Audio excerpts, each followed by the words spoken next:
Okay, I think we can begin. We're all here. Good afternoon, everyone, and welcome to the afternoon session of the Transdisciplinary Social Development Public Colloquium, organized by the Ateneo Department of Sociology and Anthropology in collaboration with the School of Social Sciences and the Anthropological and Sociological Initiatives of the Ateneo, or Asia.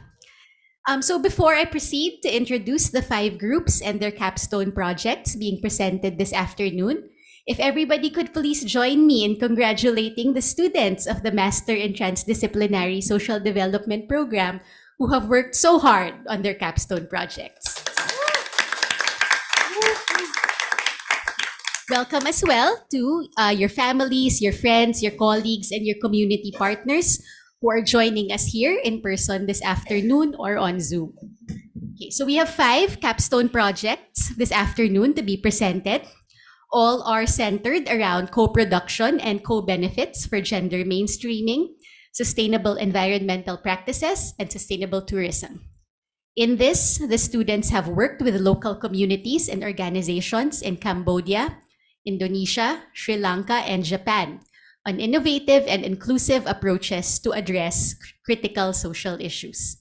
Consistent with the objectives of the Master in Transdisciplinary Social Development Program, all of these projects highlight a fundamental shift in the field of development from an expert-centered, growth-oriented, and disruptive program of change into a socially oriented, culturally sensitive, and people-based approach to enabling human progress. So I will introduce all of these projects at the outset so the program can proceed apace. Each group will have 15 minutes to present and a further 15 minutes for interlocution from their examiners. Our graduate assistant, Denise Lau, Denise, please raise your hand, will periodically remind us of the time we have remaining. Yes. So if you could check in with her once in a while during the presentation and the interlocution, she will remind us of whether we need to start wrapping up. Okay. I would also like to gently remind everyone to please try your best to keep the time for your presentations so that all of the 5 groups can have the best chance possible to present their work completely. Okay? So we will break for coffee after the first 3 presentations and panels. All right, so this afternoon's capstone projects are: first, promoting respect by raising awareness on gender, co-production of a training manual on gender stereotypes and discrimination for student leaders in Battambang, Cambodia. This is by Mohaledin Rosdi Maukom, Nang Nomcam, Erwin Forte, and Saya Kaimoto. Their examiners are Dr. Melissa Navarra, Dr. Melissa Lau, and Dr. Tanya Uldin. Second is building capacity on environmental education and waste management for students of the Mataram University in Lombok, Indonesia. This is by Koki Yoshino, Nguyen Min Chao, Sai Mizumura, Pawatapum Charumsuk. Their examiners are Dr. Liza Lim, Dr. Tanya Uldin, and Dr. Andrea Sokoroda. Third is a project for website creation for the Rainforest Protectors of Sri Lanka, which is an NGO. This is by Ingrid Komaki Saito and Sayako Kishimoto. Their examiners are Dr. Fernando Zialcita, Dr. Alfred Pavlik, and Dr. Rick Sarfuentes. Fourth is fostering sustainable tourism partnerships between micro-social entrepreneurs in Bali and Kamakura through a participatory approach. This is by Ahmad Rizal Maliki Samka and Olivia Purba. Their examiners are Dr. Alfred Pavlik, Dr. Rick Sarfuentes, and Dr. Fernando Zialcita.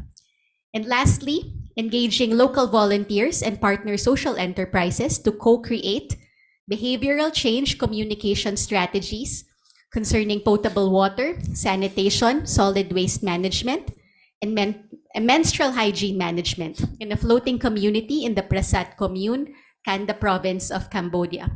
This is by Panhaka Nu, Nanda Angkiao, A.A. Mon, and Hiroki Suzuki. Their examiners are Dr. Faraz Abaya, Dr. Nino Leviste, and Dr. Mary Roseles. So we look forward to hearing from all our presenters this afternoon, and thank you again to everyone for joining us. So I will yield the floor to the first group.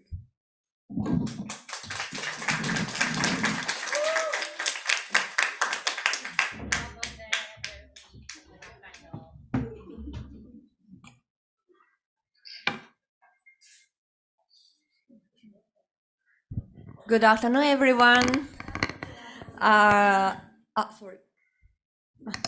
Our capstone project title is Promoting Respect by Raising Awareness on Gender Co-Production of a Training Manual on Gender Stereotypes and Discrimination among Student Leaders in Battambang, Cambodia. Our capstone project team is Erwin Forte, Nom, Bobet, and me, Sayaka. Today's agenda is this. One, background and introduction. Two is theories and methodology. Three is outcomes and findings. Four is discussions and analysis. And five is conclusions and recommendation. First, I would like to explain background and introduction.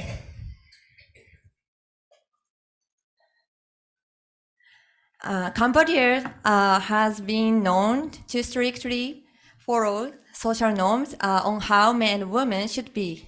The existence of Shubhab Shrey and Shubhab Pro, the codes of conduct for men and women that were written centuries back, has also contributed to gender inequality in Cambodia. Therefore, women are supposed to be caretakers of children and husband, also obey and respect their husband, while men are supposed to be the heads of family. These codes have created hierarchies between men and women.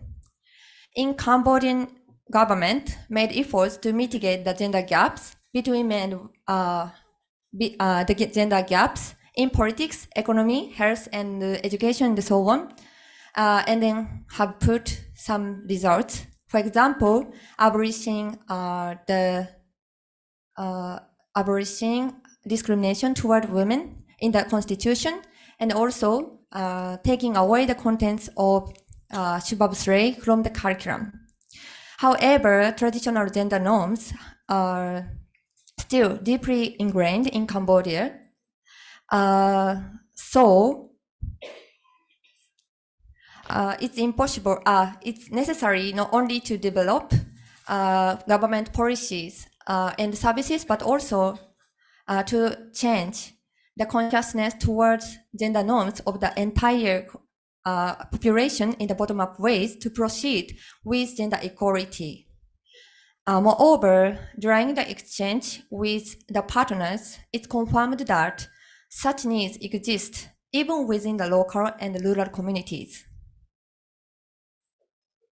Therefore, we believe that if we encourage that the target partners to map out and document gender related to discriminatory stereotypes in their community and accompany them in developing resource materials that will help raise awareness and understanding of these issues among the broader public, then we develop a group of gender conscious champions who are capacitated to influence unlike-minded groups and individuals on the personal level and challenge unequal structure and cultural gender norms on the structural level. With this, we developed a training manual with the partner organization and other partners to deepen understanding and awareness of gender, including gender stereotypes and then gender discrimination, focusing on the context of Battambang, Cambodia. The next presenter is Bobette.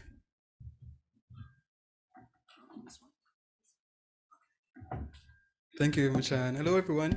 So at this point of the presentation, we're just going to share with you some of the theoretical frameworks that guided the team in the project implementation. We're just going to run through them very quickly because we've written extensively on them in the capstone project proposal and also in the manuscript. And we'd like to focus more time on the methodologies that the project team took in the project implementation. So in terms of the theories and the theoretical frameworks, our team basically were guided by the theories of intersectionality, of feminism, and of positionality and agency. And particularly for the last one, it's particularly because we know and we acknowledge that we are coming from different backgrounds, we're coming from different contexts. And so in that case, we also have our inherent biases, our inherent privileges, and we want to make sure that those inherent privileges and biases do not get in the way of the project implementation and does not affect in any way the project. Okay. And then we also acknowledged, and we were also guided by the community development principles of co-creation, co-ownership, and co-production.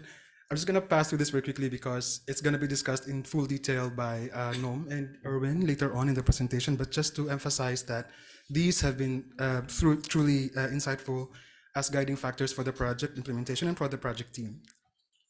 And I want to spend more time for now to share with you some the main steps that the team undertook, the processes that we did in the project implementation. The first one is identifying potential partner organizations in Cambodia, and for this we actually reached out to two organizations. Excuse me. The first one is Forum Ziviler Friedensdienst, Forum ZFD, and the other one is the Deutsche Gesellschaft für internationale Zusammenarbeit. Both are German INGOs who are working in the field of nonviolent conflict transformation and peace building, and both have presence in Cambodia as well. In the end, the project team agreed to work closely for the capstone project with Forum ZFD because Forum ZFD was the organization who actually expressed the mutual interest to work with us and the willingness to also support us in our endeavor. The second step that we took was meeting with Forum ZFD, and then we tried to identify possible areas of cooperation. We shared with them what are our key skills, what are our interests, and Forum ZFD also shared with us their key projects in the area. And in the end, we agreed to work on building up on the training on peace, conflict, and violence with a focus on gender stereotypes and discrimination. After agreeing on the topic and the project, we conducted data gathering processes, step 3, which is basically more on desk research. So here we try to really come up with a review of related literature that has a balance of Western scholars' work, but also the works carried out by local scholars coming from Southeast Asia and in Cambodia in particular. After having all of this information, we have the project, we have the partner, we have the information that we need. The fourth step we did was to create a core group, which we call later on the technical working group, composed by the project team, the 4 of us, Forum ZFD, and also some other partner organizations of our partner organization, so partners of our partner. And the task of the TWG will be explained further by Noam later on, but I want to share that it's practically like a filtering structure which takes in all of the information and identifies which are relevant and which are not in terms of our project. Step 5, we developed a training manual. The 4 of us drafted an initial draft, and then we presented it to the technical working group.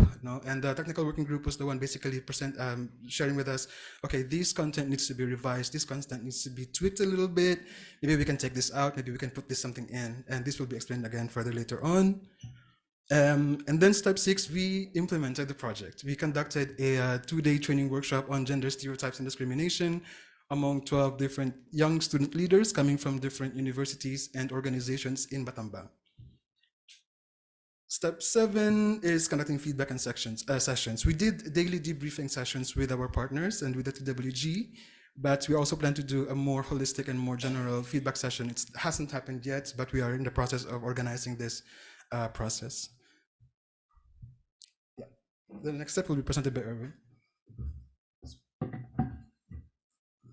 Thank you, Babette.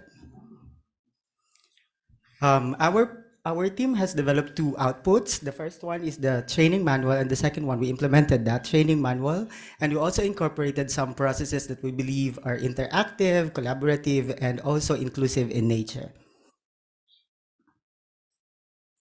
So for the participants composition, for technical working group, you could see here on the table that majority of the members of the technical working group are male. So we requested that if it's possible to have better representation in the training implementation. So for the training of trainers participants, we had 5 male and 7 female. For the training content, we believe that these are the important topics to be discussed during the whole process: gender identity, sex and gender, gender stereotypes and discrimination, and even gender mainstreaming. And we also develop pre-test and post-test to assess the level of awareness of the participants. And the result of the pre-test and post-test, as you can see here visually, there is an increase in the level of awareness of the participants. However, we cannot say that there is a significant difference because could not determine that because we tried to localize the process of gathering data through post-test and pre-test. So for the result here, the first one is defining sex and gender. Both the technical working group and the participants were able to clearly define what sex and gender is. For them, sex is biology-based and usually the physical characteristics and also social roles. Mainly, they believe that the women should have long hair, women give birth, women have menstruation cycle. For gender, they believe that it is socially constructed identity. So they go beyond the idea of binary sex. So they recognize also the presence of LGBTQI community. However, during the whole process, there was no mention of intersex. So the team also recognized the presence of intersex individuals. So we mentioned that during the whole training. The topic number 2, developing gender identity. This was not initially part of the training manual. So the technical working group had no, chance to share their thoughts on gender identity. It was only developed during the revision process. For the training participants, they were able to clearly and confidently present their gender identity to the group. However, there were terminologies and there were actions that are associated to gender stereotypes, like I am a female because I wear this. I am a male because I look like a male. And also there was one participant who also considered herself to be attracted both to men and women. And also when we ask about gender identity, only a few of them had a knowledge about gender identity.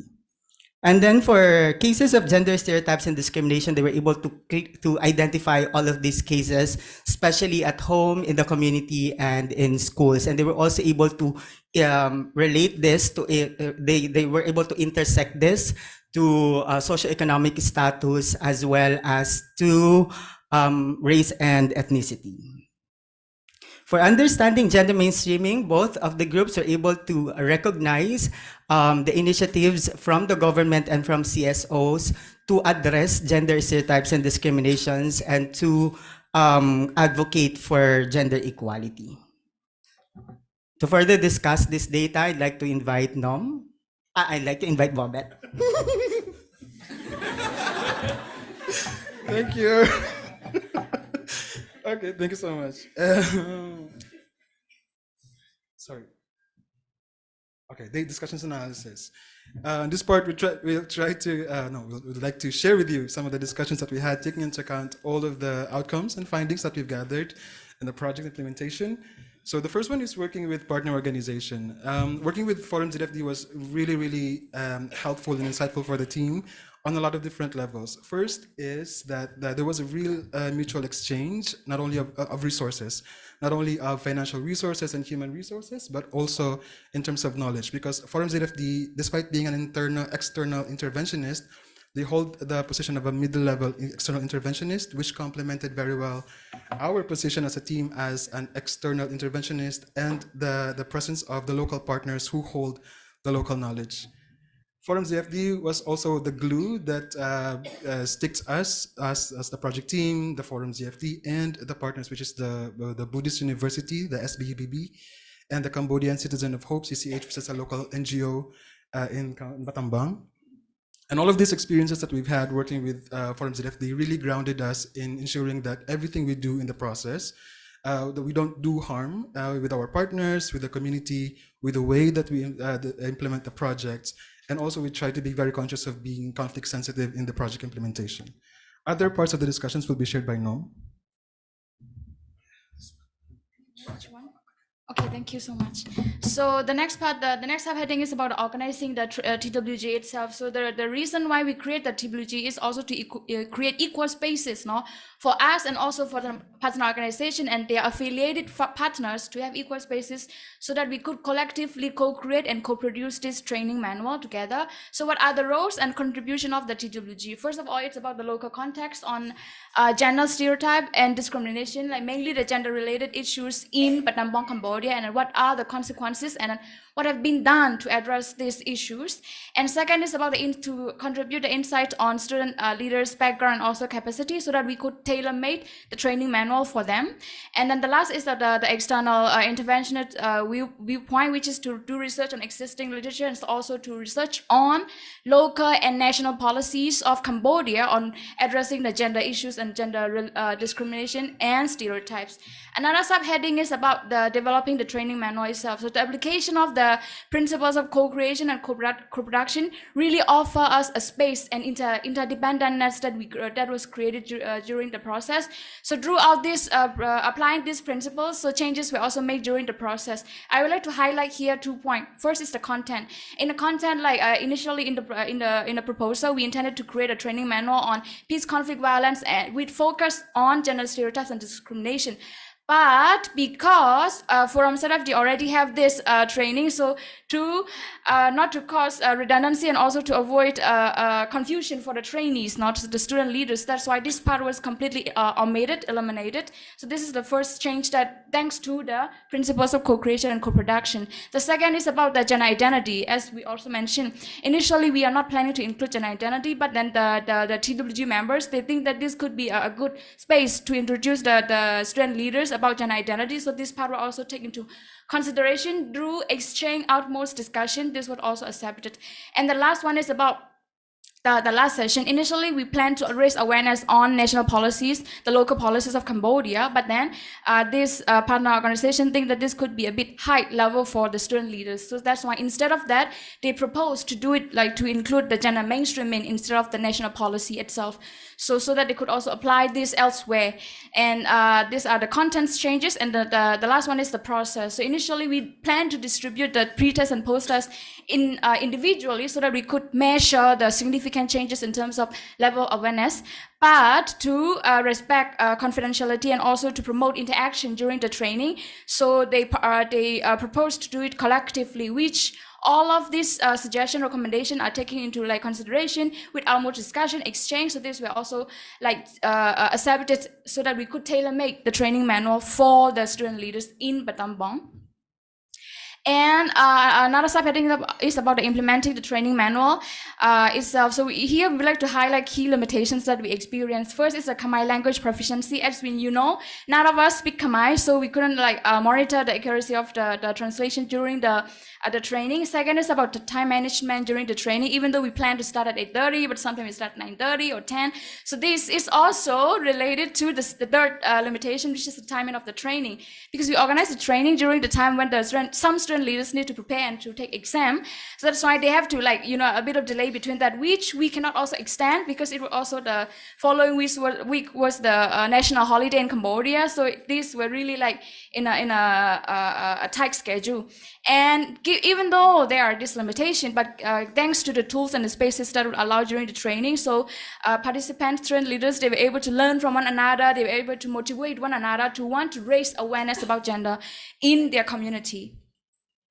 And another subheading is about a highlight from the training itself. So there are key improvements and measurements that we're going to discuss here. First is participants, they were able to confidently differentiate between the definition of sex and gender, and also like confidently articulate and express their gender identity, and also they understand the concept of intersectionality and its relation with gender stereotypes and discrimination, and understanding the concept of gender mainstreaming and why it is important. Last but not least, highlight from the project. So throughout the project, we try to ensure sustainability, and that's why we were informed recently that the student leaders will implement the training using the manual that we co-created for the community, the rural community in Battambang on November 13. Next part is about the conclusion and recommendation. I would like to invite Erwin to conclude. Very quick. So our conclusion, we believe in the power of co-creation, co-production, and co-ownership. And because of that, we're able to create no harm in the community. We're able to localize a training manual and at the same time work conflict sensitivity. And for the recommendations, please read. Thank you.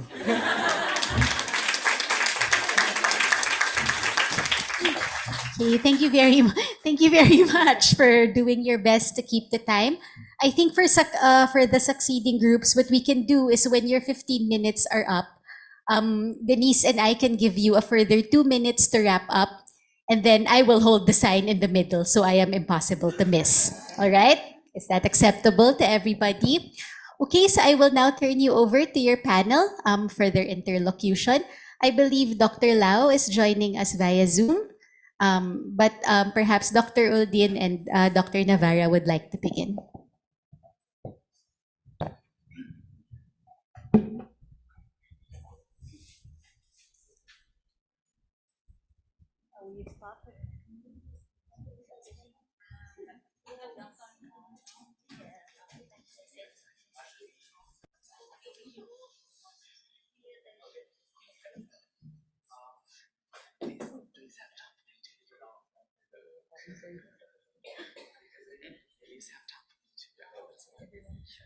Okay. Maybe we can ask Dr. Lau to give the first set of comments. Questions. Hello, can you hear me? Can you hear me? Yes, Doc Lau. Yes. Okay. Hi, Melis. And of course, my warm regards to Erwin, Bobet, Sayaka, and Nom. It was really quite a journey for your group, and I think that you did very well on just the different parts of that journey, and you did also very well in presenting what has transpired since we began. I think sometime sometime back. So I have two questions. I think to begin, and then maybe afterwards I can ask another set. But my first question has to do with the students. My role here in Ateneo is similar. We also give gender sensitivity training to students. And what I find is that we learn more from the students sometimes than the training that we give. It is in their generation really that the understanding of gender identity, I think, has really sort of taken root. So my first question for this group is, what have the students in the training that you went through, what did they teach you? What did they impart? Were there any sort of surprises, new learnings from the students themselves? So did you also, just as you were training them, did they also give anything back in terms of, this is something new, or this is something that we should be looking at as well, or framing differently? So again, the first question, what did you learn from your trainees, the students?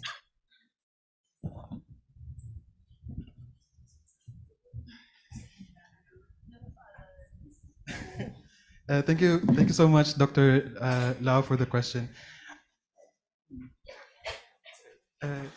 Maybe I can share now from my perspective, and Wasim can add later on. But something that was really striking was that while there are efforts in the Cambodian government to mainstream gender and gender equality principles and provisions, there are inherent gender stereotypes on the individual level of our participants. How do I say this? So we did an exercise and we tried to gauge how sensitive they are and how sensitive they are with people's gender identity. And on the one hand, they say that, okay, I understand what gender is, I understand what gender identity is, but under the surface, there are underlying biases. For example, when they find out that the pilot of a plane is a woman, they might hesitate to take that plane. They don't want to take a plane where the pilot is a woman. Also, that's one. No? On the other hand, there are also realizations from students saying, it was a liberating feeling actually to be able to express my gender identity, because I feel like I like men and I like women, but I don't know if I'm allowed to say it in public. But the space in the actual training gave her that space where she was able to express it. And then she said it was really liberating to express that, and that she felt like that she could trust, the circle. And for us as well as the capstone team, that was also very insightful as an example.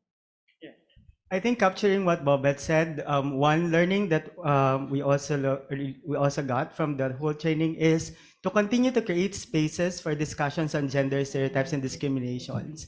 Because though the policy are in place, there are only few spaces that are only allotted for people to speak up and share their own gender identity. And Forum ZFD is trying to break that barrier and to go outside that understanding that, yeah, we acknowledge that there are policies on gender stereotypes and discriminations, but how it is felt on the ground is totally different. I'm glad that the students felt that the space was safe for them also to express their ideas and feelings on the topic. And I hope that this is also something that you imparted, that when they run the same sort of training with their own students, with their own peers, that they also sort of reinforce the idea that in these sessions, it is indeed a safe space. So I think that this generation is actually more attuned to that kind of thinking, that we have safe spaces and we can share freely with each other, and that the confidentiality remains. So my second question has to do with the localization. So you were very, very clear that from the very beginning, the local partners were there and your technical working group was there in order to provide valuable input.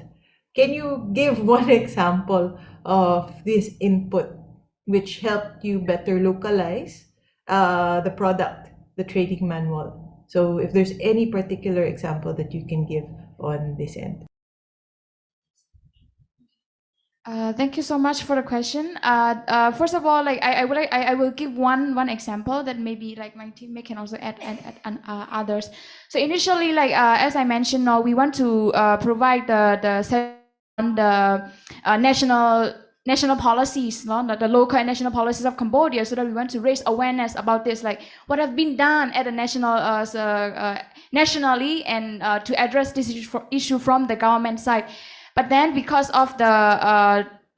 this would be a bit like high level for the student leaders, they are not that level to learn about the national policies or what are the Cambodian policies to address gender discrimination and stereotypes. That's why they suggested that this would be too high for them, and this is not like going to match for the student leaders who will at the end utilize this training manual. And they suggested that what if we just introduce them about the concept of gender mainstreaming, very like only the concept, so that when we talk about gender mainstreaming, it's not only, it is related to policy, but it's also something that they could utilize it in their community, in their household, anywhere that they are, like with the students, with their peers, something like that they can share. So that's why this is one of the main significance that was like localized or like tailor-made for the student leader itself. So this is one of the many examples that I have to share in terms of localization of this project.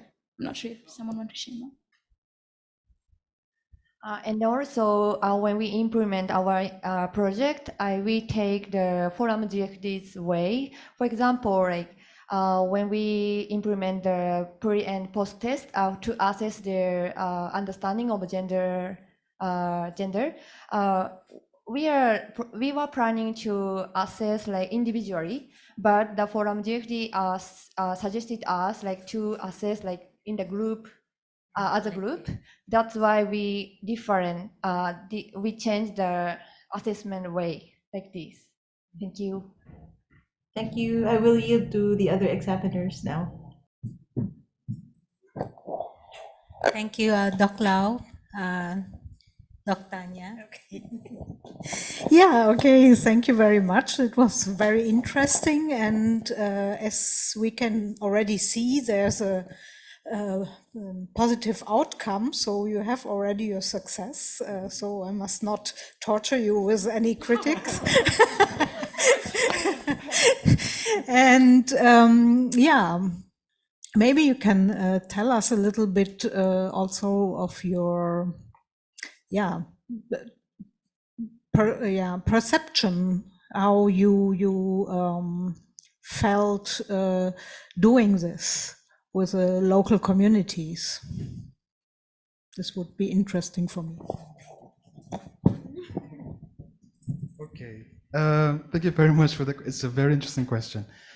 I can share from my perspective now, because I come from Mindanao, it's the southern part of the Philippines. And the thing is, in Mindanao, we are flocked by a lot of different international organizations because of the different conflicts that we have there. And so international peace building, humanitarian development organizations. And the first time that I visited Cambodia, I realized that there are a lot of similarities in terms of context and history as well. But I feel like Cambodia didn't get to experience the same amount of attention from the international community that Mindanao has. And I feel like there's a lot of very rich history that we can learn from, for example, the Khmer Rouge, the political struggles in the country. And when we were conceptualizing the project, I was sharing with them that it would be nice, no, to also explore how it is to implement a project in Cambodia and see maybe in the future if there are potential ways we can, think of something more long term. Right? So it's, on the one hand, it's that the project was more of like testing the waters and see how it's the context. But on the other hand, it's us in the end realizing that, there's really so much work that can be done in Cambodia. And maybe it also formed, for example, for myself, the way that I wanted to pursue my future career, like being based in Cambodia, in Battambang even, and see how I can contribute in my peace and conflict background.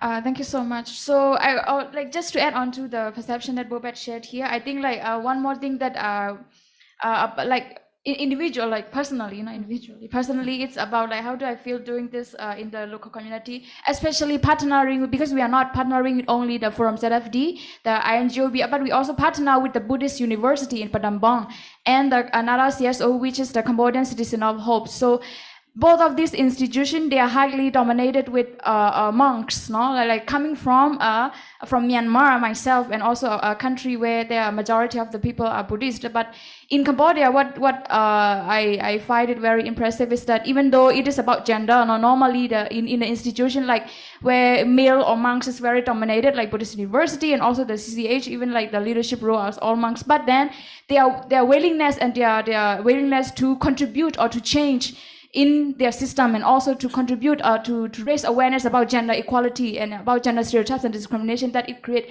a lot of consequences. They are very like passionate, and even though they are monks, but they discuss about gender issues. So gender is not only for us, it's not only for it's for everyone. It's not limited with like your religious institution. You don't discuss about it. You are Buddhist, you are Christian, or whichever, but it's really an inclusive language that we could like share, we could contribute to, we could raise awareness about. So I think this is really the takeaway that I could also learn from this particular project, and also the experience in Cambodia itself and working with the community in Cambodia, Battambang particularly. Just to add quickly, I'm from the member of LGBT community, and I feel like when the Cambodia is starting to recognize the roles of women, and I see hope I see hope during the process, during the process of, the organization started talking about LGBTQI, incorporating the presence of LGBTQI community in the whole process, in the training manual, and also the Buddhist University, they were also trying to be more accepting of members of LGBT community in the school. So that's a hope for the community. Yeah, thank you very much. Very interesting. I give you the floor. Yeah. So just like Doc Tanya, I'll not further stress you out now with questions, although I have here like one whole page, but then I'll just discuss this with you. No, it's just a joke. Since we're in touch anyway. So I took note, just like Doc Glenda, I took note of all the questions and the comments, and also the insights from their questions and comments and from your answers. So we need to focus also on the student voices in the training, also highlight the localization of the manual, the values, the learnings, the insights, with demonstrations. Also, your organized reflections, as development practitioner, and getting into this new context of looking at gender. From different lenses and in different spaces.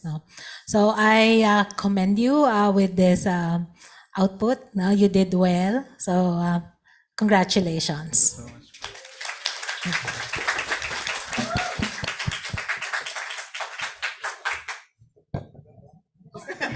so much. Don't leave yet. You're taking a photo first with your primary advisor and then with your panel.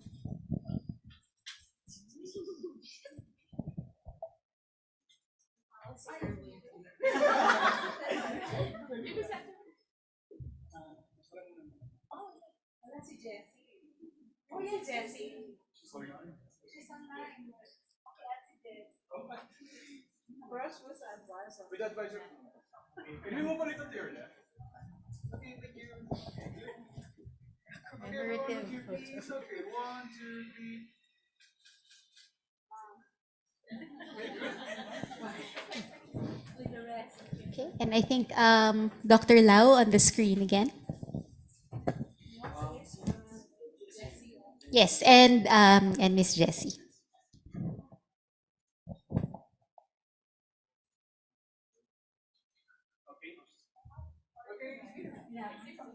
Okay, everyone look here, please. Okay, 1, 2, 3. Wait, just a technical glitch to put two people. There we go. Okay, everyone look here, please. Okay, 1, 2, 3.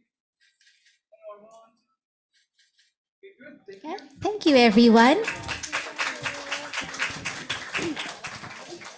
Okay, I think the second group can take the stage.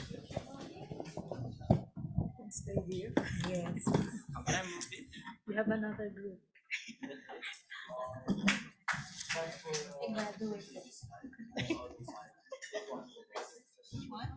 This one. Next. This way or this way? Oh, this way. Okay. Yeah, they will change, right? You guys will change, right?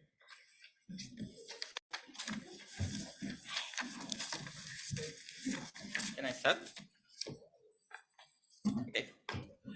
So good afternoon, distinguished guests, and thank you so much for having us today. Today we would like to present our capstone project, Building Capacity on Environmental Education and Waste Management to Students, Mataram University, Lombok, Indonesia.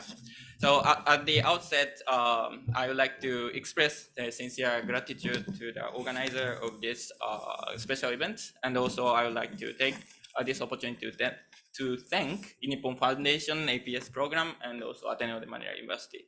So let me introduce first our team members. I am Koki, I'm a leader of this group, and here's Michelle, and Sae, and Bright. Yeah, and also agenda, this presentation will consist of 4 parts. First one is the problem identification, second one is the field implementation, and third one is outcomes and findings, and lastly, reflection and recommendations. And I would like to start by explaining problem identification. Many of you guys may wondering why we chose Indonesia. So because we don't have any Indonesian, right? So Indonesia is one of the main waste contributor in the world after China, and more than 600,000 tons come from Indonesia in the ocean. This one, like because of this, we were really interested in implementing capstone project in Indonesia. Oh shit. Yeah, and how about Lombok? Lombok has been also implementing a zero waste program since 2019, but the performance of waste management in Lombok is poor due to lack of advanced techniques and also low level of environmental awareness. And only 20% of its waste is managed properly. But what brought us to Lombok? That's the important question. Back to 2021, an environmental education group from University of Kitakyushu, which I graduated from, conducted an environmental education program to elementary school students. And with the cooperation of Dr. Miyake and Miss Indrieni from Kitakyushu University, we were introduced to Mataram University and also elementary school SDN 35 and Penang. And taking advantage of this connection they had established, we as a graduate student from APS program decided to work together with Mataram University and elementary schools. and to determine what kind of project what we could do and how we could make it sustainable.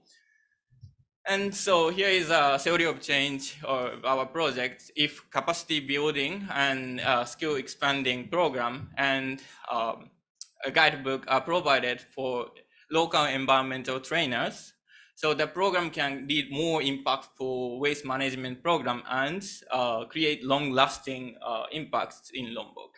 And these are like building capacity and develop a guidebook. Also, these are our project objective. And also, let me introduce about the theories. We have 3 theories. First one is the EEC model. It's about the training program on environmental education and waste management. And so to build the fundamental understanding.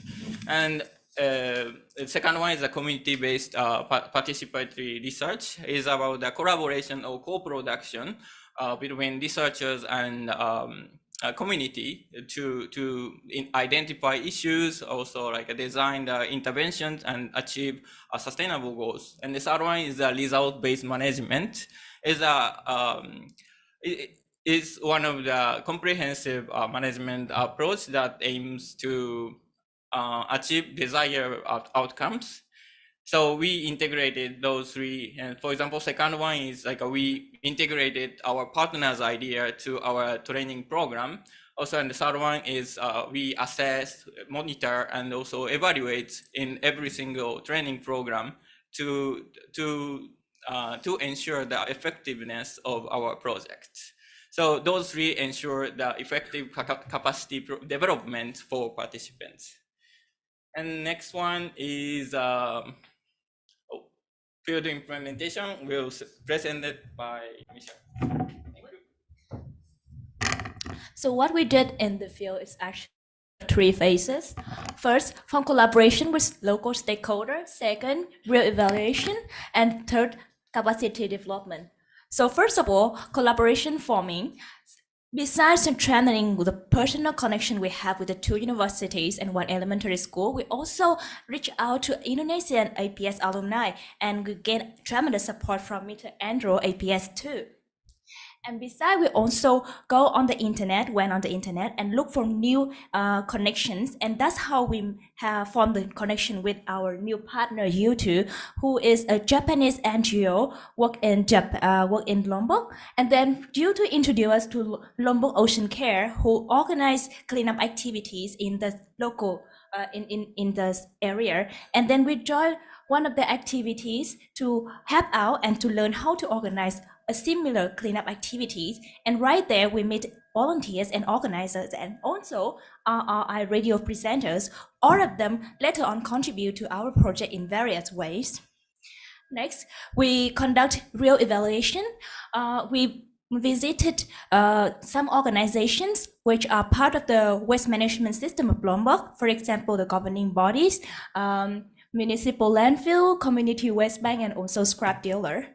And the next one, which is also our main component, capacity development, we collaborate with Mataram University, the Faculty of Teacher Training and Education. Right here, we recruit 18 university students to participate in our 3-day training program. Our training was based on the education for environment, citizens. Oh, Bunda. Yeah, that's our main pillars. So we apply, day 1, we apply orientation, activation, and information. Day 2, we focus on application, and day 3, application and summarization. In detail, for day 1, we have a lecture whole day. For the morning, after introducing our project background and purpose, we give them the lecture about 5 hours and circular economy, and then we also give them an example from the environmental education from Peru. And to end the first morning, we kind of talk about the role of the young leaders in the environment field in order to raise awareness and also a call for action from our participating students. And In the afternoon, we invited our partner U2 to demonstrate how they conduct environmental education on the field. And also we talk about training design, and then we decide the student into a three group to practice designing their own training program. And then in order to end the first day, we have asked the student to evaluate our efforts in order to have a better preparation for the next steps. In the second day, beach cleaning, to prepare for this, we conduct a site observation with the elementary school teacher, and then we talk on which specific areas should we have the beach cleaning on, based on the safety of the everybody. And then we have party preparations, and then we group students into 4 big groups. 4 university students, 12 elementary school students, and 1 project team member. And then we conduct the beach cleaning for 1 hour in the morning in order to avoid the strong heat at noon. And at the end of the day, we collect 80 kilograms of trash, including the plastic and also the organic trash. In day 3, we asked the students to carry out their pilot training at the elementary school. In general, we ask them to apply what they have learned and also observe from the field in order to create a appropriate plan to train the elementary school student. In general, they are very creative. They DIY their own teaching tools and also come up with very interesting game in order to attract the student. And then during the pilot training was carried out, the real-time evaluation also conducted. And right here, we invited our partner, U2, and also Mr. Andrew, and also the elementary school student, teacher, to be our main evaluators. And after that, we come back to Mataram University to have the final project evaluation and certification ceremony. And now Saya will introduce you what we have achieved so far. Thank you. So in this part, we would like to present 3 major outcomes that we have achieved during this project. The first outcome is the successful capacity development. The students has increased the environmental awareness and also understanding towards waste management through during this program. According to the post-training survey that we conducted for 18 students, almost all of them strongly agreed that they now understand the impact of poor waste management as well as the importance of awareness raising for the better waste management initiatives. They also gained confidence in the topics of waste management, environmental education, and its promotion. The survey results demonstrate that most of them are now confident with the topics of environmental education and waste management, and also they are now confident in even explaining those topics to others. Their outcomes also, demonstrated that they learned and they gained confidence in applying that to their own training programs as well. Through this project, they increased motivations to join and initiate waste management related activities in the future as well.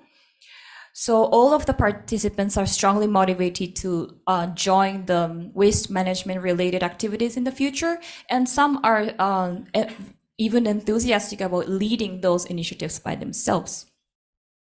Here are some positive comments that we received from the students on how they want to apply the gained knowledge.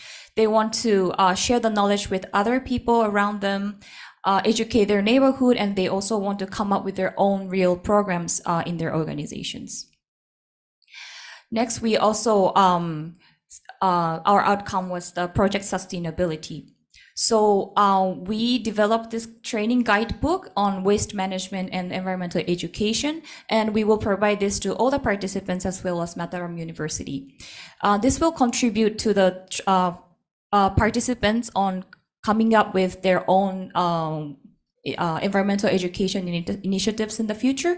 And we also hope that this will benefit Mataram University in their future curriculum development. We will also ensure the sustainability through managing the network that we created in Lombok, through the WhatsApp group that we created with the participants, as well as we want to establish a wider community network with all the stakeholders we've met in Lombok to create bigger and long-lasting impacts. Last but not least, we managed to create public awareness raising.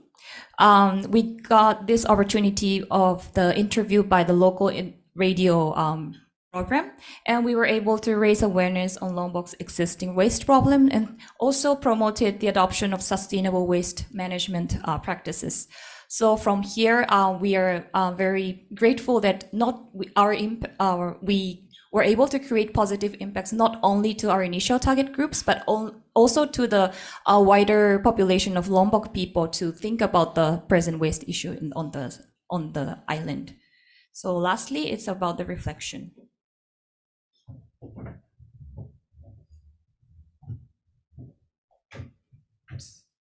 Okay, in this part, I'll be real quick. So in this reflection, I'll be including success factors, challenges, and some recommendation for further improvement. Okay, so we have categorized success factors into 5 factors: strategy, cooperation, steering, structure, processes, and learning and innovation. So with strategy, we agree that we have developed a well-defined strategy with our partners. We also really flexible with resources and time management, especially with our partners. And lastly, we identify the specific resources needs from partners and also from outside. In terms of cooperation, we would like to emphasize that we was able to foster a strong partnership with our partners and also engage in local community initiatives such as river cleaning and also radio broadcasting. In terms of steering structure, we were able to define a clear role and responsibility at the beginning, and we were able to manage the expectation from each partners. And lastly, we were able to create a WhatsApp group to clearly communicate with our partners. Also, for our processes, we were efficiently allocated resources within the funding budget and were informed and engaged partners in every stages. And we were able to communicate objectives with partner and also updated regularly. Learning and innovation, we were able to produce a knowledge product, which is the training guidebook to our partners, and also incorporated participatory training methodologies. And we were able to invite partners and experts to evaluate the whole program. We also have some challenges. As you know, we don't have any Indonesian who can, and also we cannot speak a local language, which is Bahasa Indonesian. So that's also result in miscommunication, and also sometimes from our partners, we experience lack of responsiveness, and sometimes there's sudden change from the partners that also we have to be flexible. We have 6 recommendations for further improvement. The first one, we want to ensure that in future project, there's at least one person who can speak local language, so that can facilitate the discussion to be more easy. And also establish incentive mechanism because some of the students did not stay with us throughout the whole period. And we thought that may be because of the incentive mechanism. And also apply for looking strategy in task execution, as when we go to the field project, there's so many tasks that we have to do, but if we apply this for looking strategy, maybe it's just easier that we can finish tasks beforehand. Okay, lastly, so for the we also want to develop social impact measurement, also follow-up plan to ensure sustainability and expand outreach and target growth, because we really focus on university students. And lastly, we agree that we should aim for policy and system change, as that would be more impactful. Okay, so through this experience, we have learned that meaningful change in the waste management sector can be achieved where local communities and partners are empowered and fully engaged in decision-making processes. We have also come to understand that changes in behavior and attitude, while requiring time, are best initiated by planting seeds, especially among young people who possess the potential to drive positive transformation for a sustainable future. So lastly, we actually have 3 minutes video to present to you. So please. Oh, okay. Okay. What? Okay. Watch it later. Yeah, okay. Shall I start? Yeah, okay. Yeah, thank you very much. Very interesting project also. Congratulations for the outcome. And yeah, always the burden of waste management is of course on the consumers. And did you think also include local, yeah, groceries or any other, how you say, factories or whatever? Did you think about this? Yeah, but about the training, right? About the training, Training, option yeah. in the future.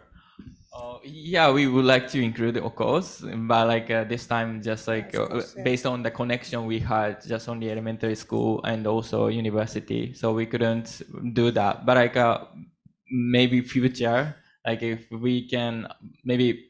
So we were in a broadcast, and then if some factory or someone also are interested in our project, and maybe we can do that. Yeah, until now we couldn't do that, like in the factory or industry, those factors. Also community, we wanted to actually include the community people in the beach cleaning activity, but it's too much. Like we didn't have like budget, also human resources, and we need to prepare like a food, snack for the kids, everything. Yeah, we gave up like making up like a bigger. Yeah, we include those people also.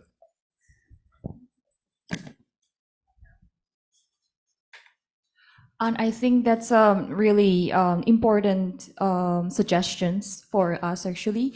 The reason why we focused on the university students this time around is of course because of the connection, but also when we were doing like talking to the local people, we realized that this waste issue in the community is actually because of the people's habit. It's very natural for them to just litter in the river or somewhere else. And they really like focused on the importance of really changing people's habit. And we thought that this could be achieved through through educating future trainers who can influence others in the community. So this is like a first step for us, which we really hope that it will sustain, the effort will sustain and will create a bigger impact in the future. Yeah, okay, thank you very much. You didn't leave much space to ask questions because you already answered it also in your presentation.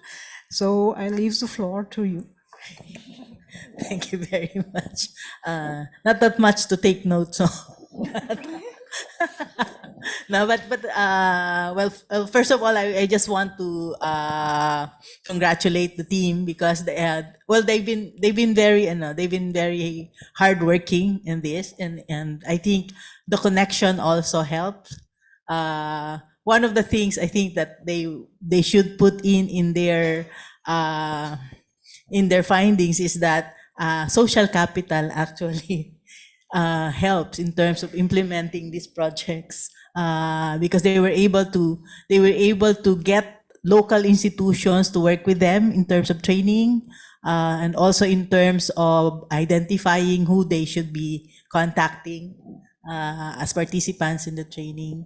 The thing that we want, though, probably for them to focus on is to bring in many of the learnings that they got from the training, because I do understand from the outcome that we have seen that there are many learnings that they got from their participants that can be good in terms of if they can integrate it in the training manual, then that would provide it a more inclusive feel of the manual. I guess that's the only thing that I would want the group to actually put in their project. But other than that, congratulations and good work. You made our lives easier. I think since your interlocution was very efficient, we can show your video now.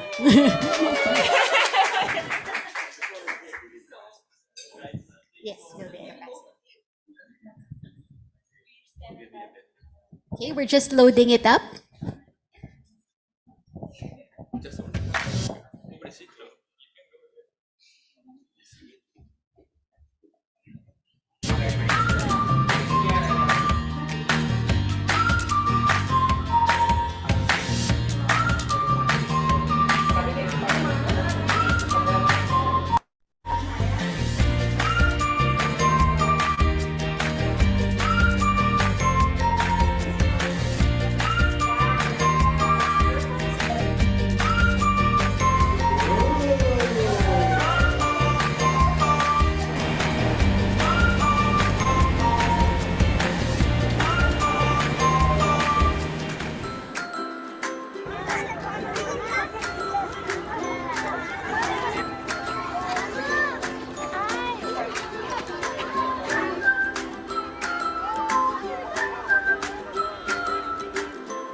I hope that our project will provide long-lasting impact to the local people.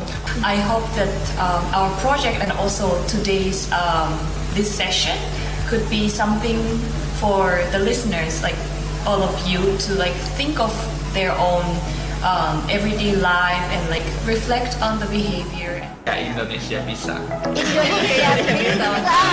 Good. Congratulations. Please stay on the stage for your commemorative photos, first with your advisor and with the members of your panel.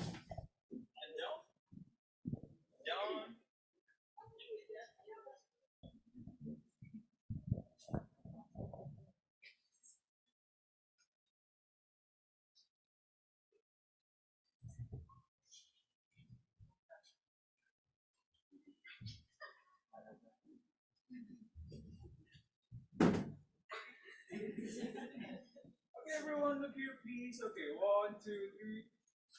One more, 1, 2, 3. Oh.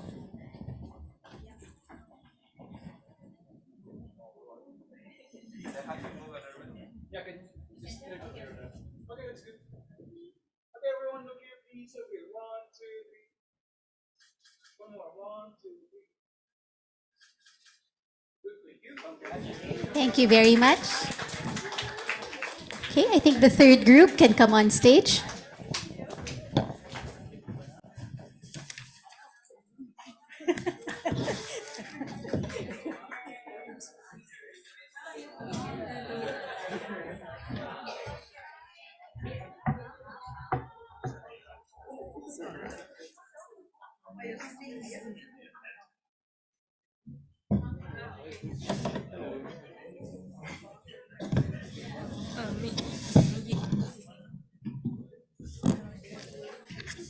Hello?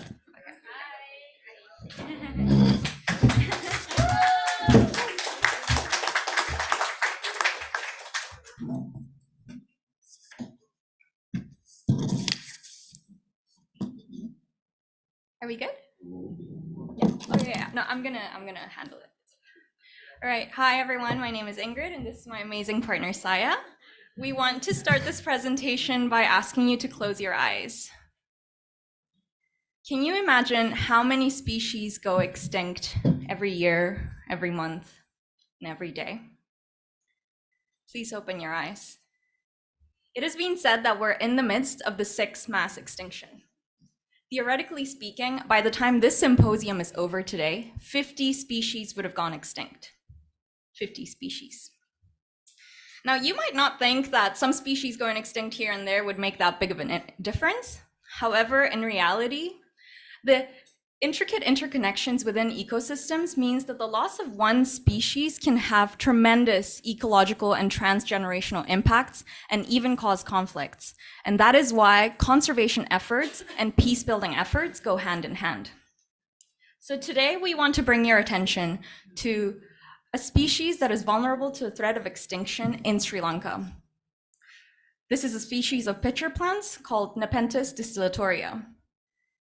It's really cute, and Saya and I like it a lot. And our project entailed firstly interviewing locals about Bandura, this Nepenthes distillatoria or Bandura in the local language. Secondly, consolidating our findings and sharing that on a website. And thirdly, calling for its greater protection. This is Bandura, the miraculous plant of Sri Lanka. Our partner organization is the Rainforest Protectors of Sri Lanka.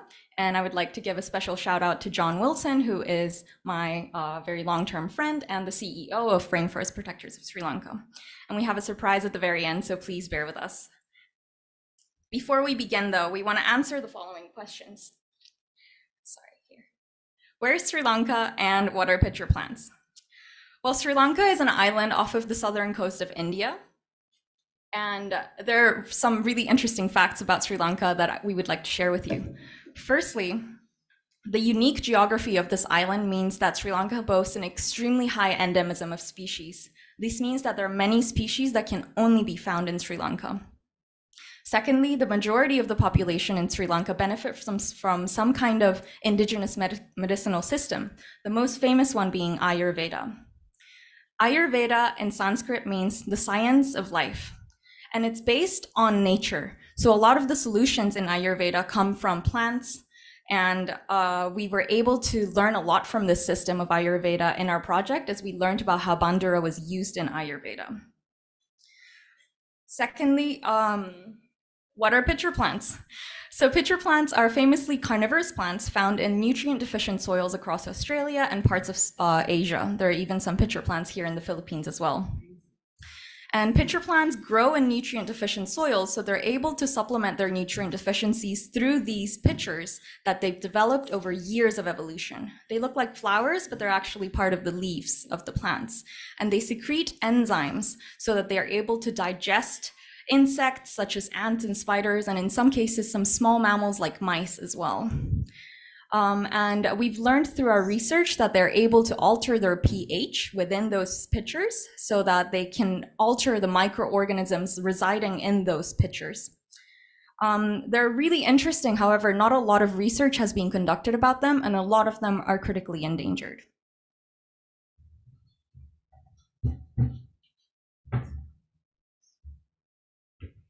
This plant is question for our project.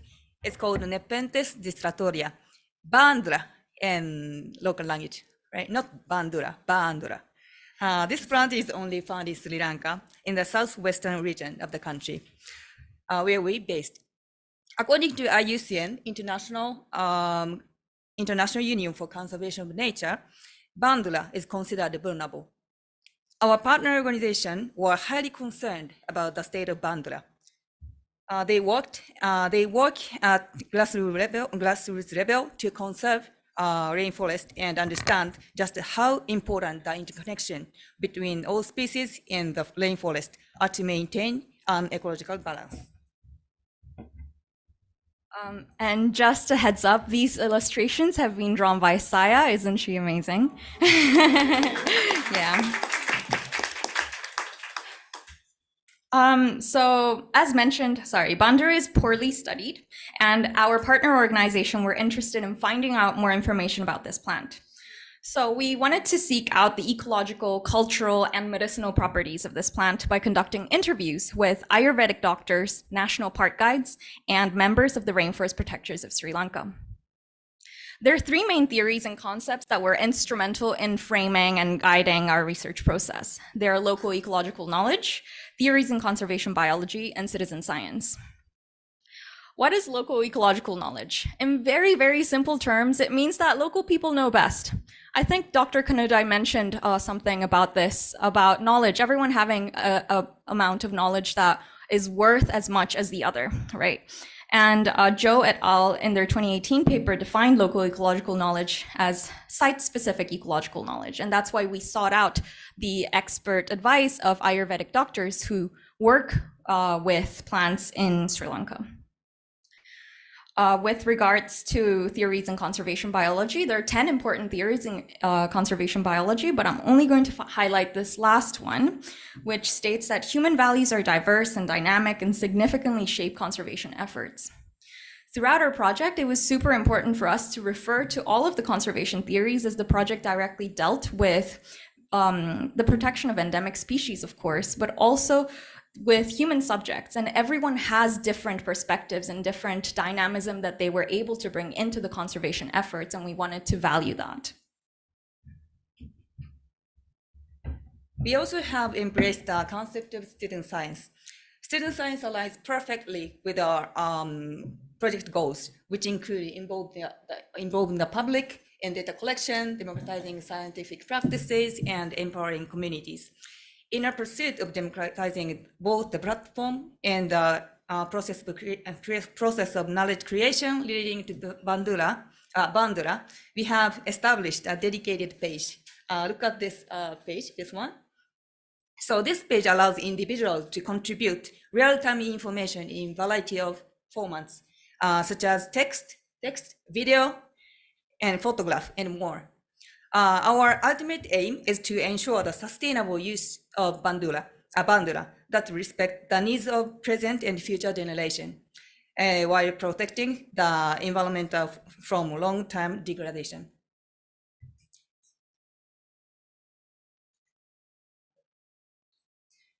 In our research, we employed an inductive approach to unveil the traditional role of Bandura through interview. Moreover, our study embraced the qualitative research methodology. As for our data collection method, we employed a descriptive qualitative methodology, which entailed individual semi-structured face-to-face interviews. Given that all participants were Sri Lankan and Sinhalese, a local language interpreter was involved during the interview to ensure effective conversation and accurate interpretation of data. Each interview session comprised multiple open-ended questions and lasted around 30 minutes. The selection of informants was carried out through combination of snowball sampling and purposive sampling. Our data analysis followed a three-step process. First, we conducted a thematic analysis to identify and categorize the themes present in the data. Then we integrated these categories through actual coding, linking them to core category. This is actual coding. Ultimately, we applied these findings to develop a framework for our. So there are our interviewees. We interviewed 3 Ayurveda specialists, 3 government guides from different reserves, and 2 members of our partner organization. Through the interview, we were able to discover fascinating insights into how the people of Sri Lanka have interacted with Bandura through their lives. For example, Ayurvedic doctor mentioned that the liquid inside a pitcher of Bandura, this one. Oh, sorry. This one was traditionally used to address various health issues, including whooping cough, edema, and even infertility. So they take the pitcher and open the lid and drink it. This is not pitcher. This is Yakult. It's prohibited. Okay. Additionally, informants told us that bandula's roots and leaves are used in dermatology by creating a paste with coconut oil and turmeric, which was then applied to the affected skin.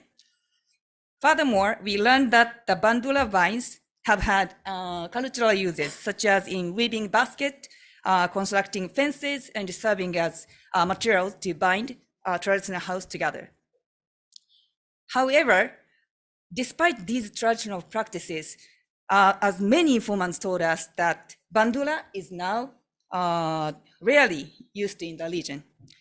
The decline could be due to lack of availability of the plant, emergence of alternative materials, and government laws aimed at protecting bandula, namely Flora and Fauna Ordinary Number 2 of 1937, which restricts access to it. Our partner organization was deeply concerned about the state of bandula in the country.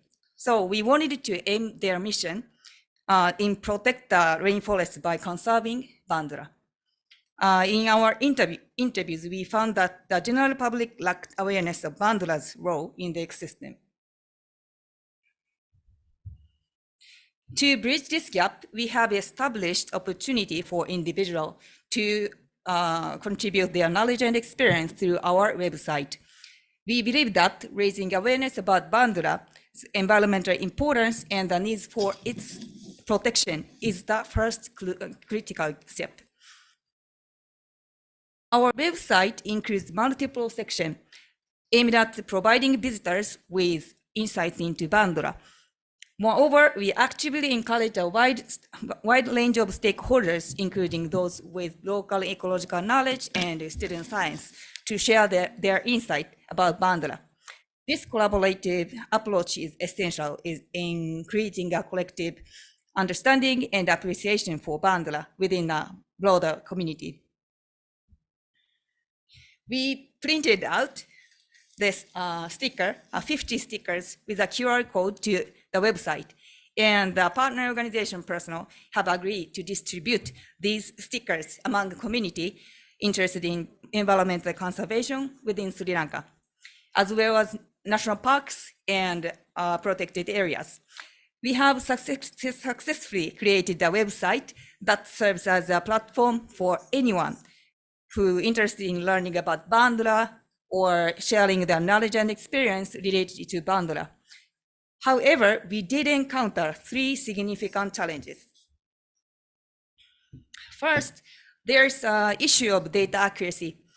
It can be challenging to verify the accuracy of data provided by website visitors, as we don't have experts fact-checking data.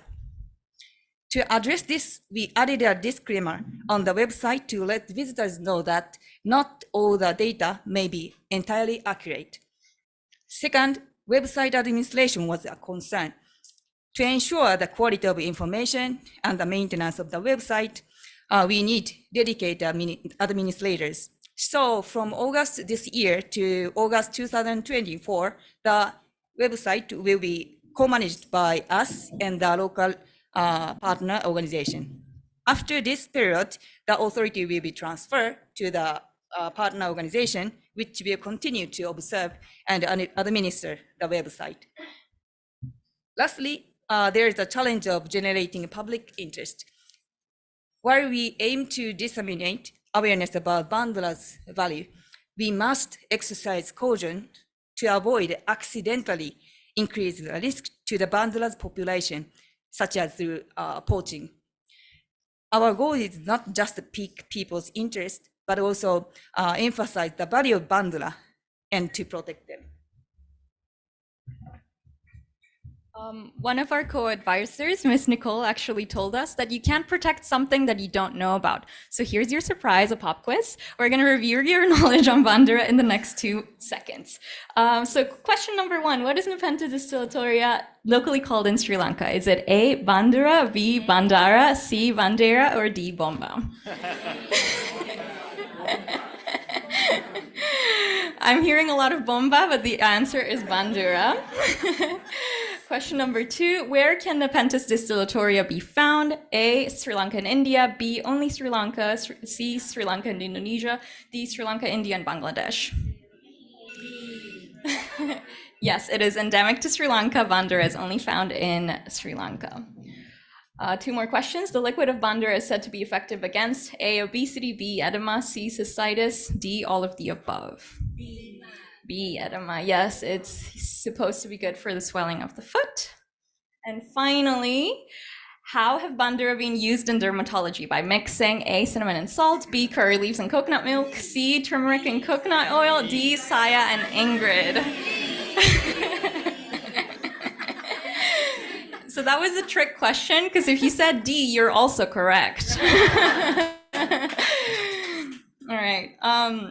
Thank you for participating in our quiz. We believe that this website presents an unprecedented opportunity to highlight the value of Bandura in a field where information is critically lacking. And we hope that this website will reach many readers and create greater awareness about this endemic species. And we also believe with great conviction that in this digital era, a website is the most suitable tool to spread information about this species, as the internet allows for more wide reach. I'm sure many of our groups today talked about the importance of digital storytelling, right? Furthermore, we understand that this is only a starting point for more research and conservation efforts to be conducted in Sri Lanka. Finally, we want to underscore once again the importance of environmental conservation in the name of peace building. We feel strongly that the conservation of flora is integral and innovative approaches are absolutely necessary in this field. Unlike many animals, plants do not have a voice. To be a voice for the voiceless in whatever capacity is our responsibility as peace builders. How are you using your voice? Thank you very much.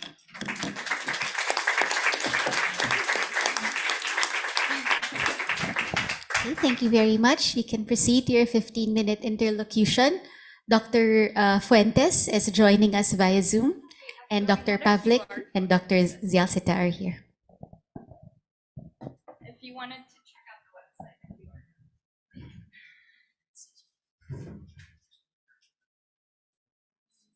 website. Shall we start with Dr. Fuentes? All right, Dr. Fuentes can begin. Hello. Well, maybe Dr. Pavlik has more questions. I think. Yeah. Hello, everyone. Oops, sorry. Yeah. Morning. Okay, congrats on your research. Can you hear me? Is my audio working? Is it working? Yes, we can hear you. Okay, thanks. Okay, so good morning, everyone. Yeah, I'll just take 5 minutes. So very few comments. And first, congrats on your research. And yeah, I think you did substantial amount of research in terms of the figures, but just a reminder, if you cite those figures, always go to the main source. And sorry, these are quite specific now, but I'll just go to the main points. I think it would be interesting to create a story behind the plant. For example, if you check the historical records, probably there's a mention about it already. And maybe start from there, like something about, yeah, create a story so that it's not just the adults will be able to appreciate the website, but also children, like something like that. Be able to cater to all ages, basically. And that's for the paper. For the presentation, congrats. I think you did a lot of ethnographic work, so you need to mention that in your methodology or your methods, that it's actually gathering data from the field, not just interviews. And the other question is about citizen science. It's really interesting, but then again, you also mentioned that it's also quite dangerous in terms of the locations, for example. So you also have that problem in archaeology. You cannot just mention archaeological sites without having the problem that people will go there to actually destroy the site or collect the plant in your case. So the question is, how will be the data managed, for example, regarding data privacy, those kinds of issues? I think you're able to think about that already. But in the long term, I think it's better to create like a plan on how to manage the data, accessibility to the information, if you'll be publishing that, or is it open to everyone, and those kinds of questions, because you'll be gathering lots of data in the near future, like a lot of information. So you need to create like an infrastructure, a plan how to manage this, and also how to protect the information from those accounts that are not verified. So maybe some kind of account verification, but of course, people will always make a way to beat the system, basically. But those are my main concerns. For the other concerns, I'll just send you. These are just specific, like for example, you're talking about the plant, but I think in the paper you did not really mention about the historical background of the importance of the plant, not just in the present period, but across time, because I think it was discovered like several hundreds of years ago already. So it was mentioned in the literature. When exactly, I don't know. So you should also mention it in paper. And going back to the first point, so it's better if you create like a story to properly market the website, like maybe some kind of an illustration or a short comic book for children, so that it is also it can also be appreciated by those younger generations, like for everyone, because it's really a nice plant. You have a nice illustration. I think you can create something from that one, maybe a mascot. I don't know. That would be cool. No? Okay, that's all. Okay, I'll pass the microphone to Dr. Pavlik for his comments and questions. Thanks, everyone.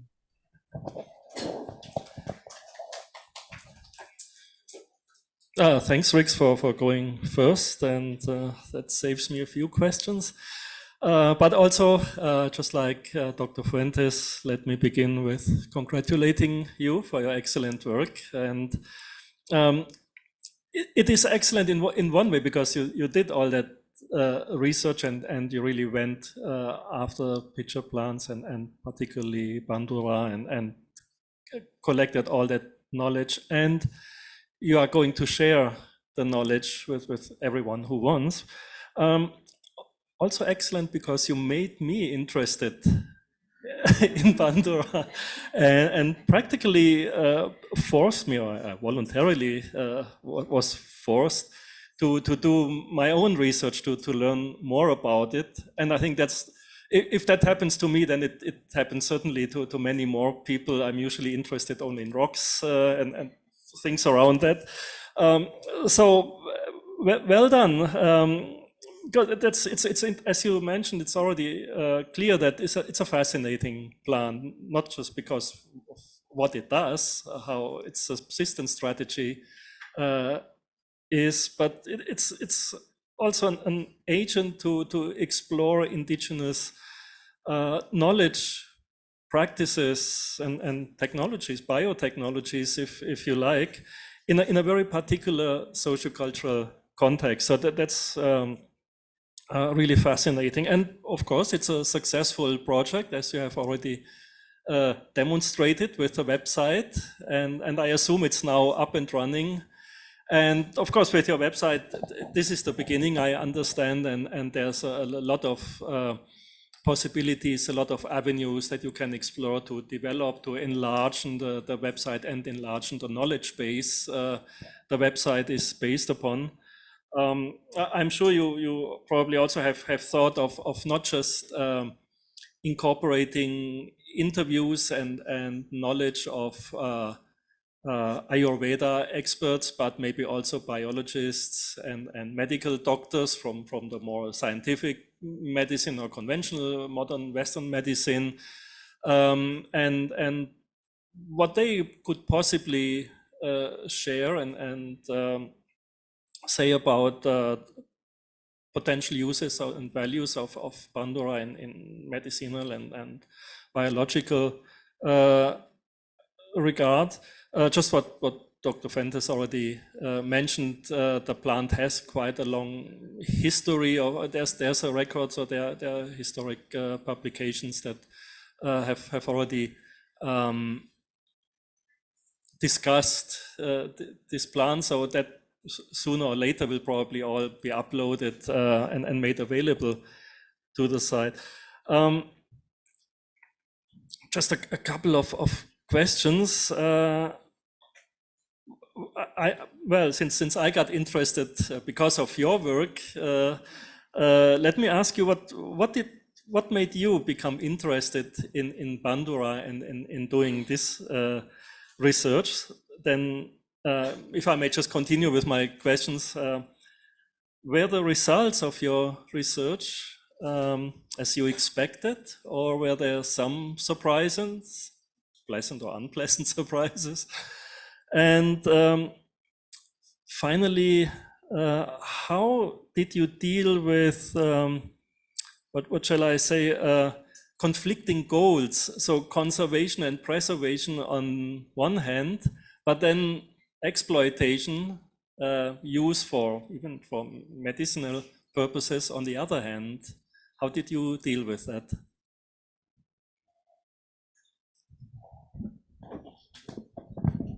Hello? Okay. Thank you so much for all of your questions and your comments. They're very helpful.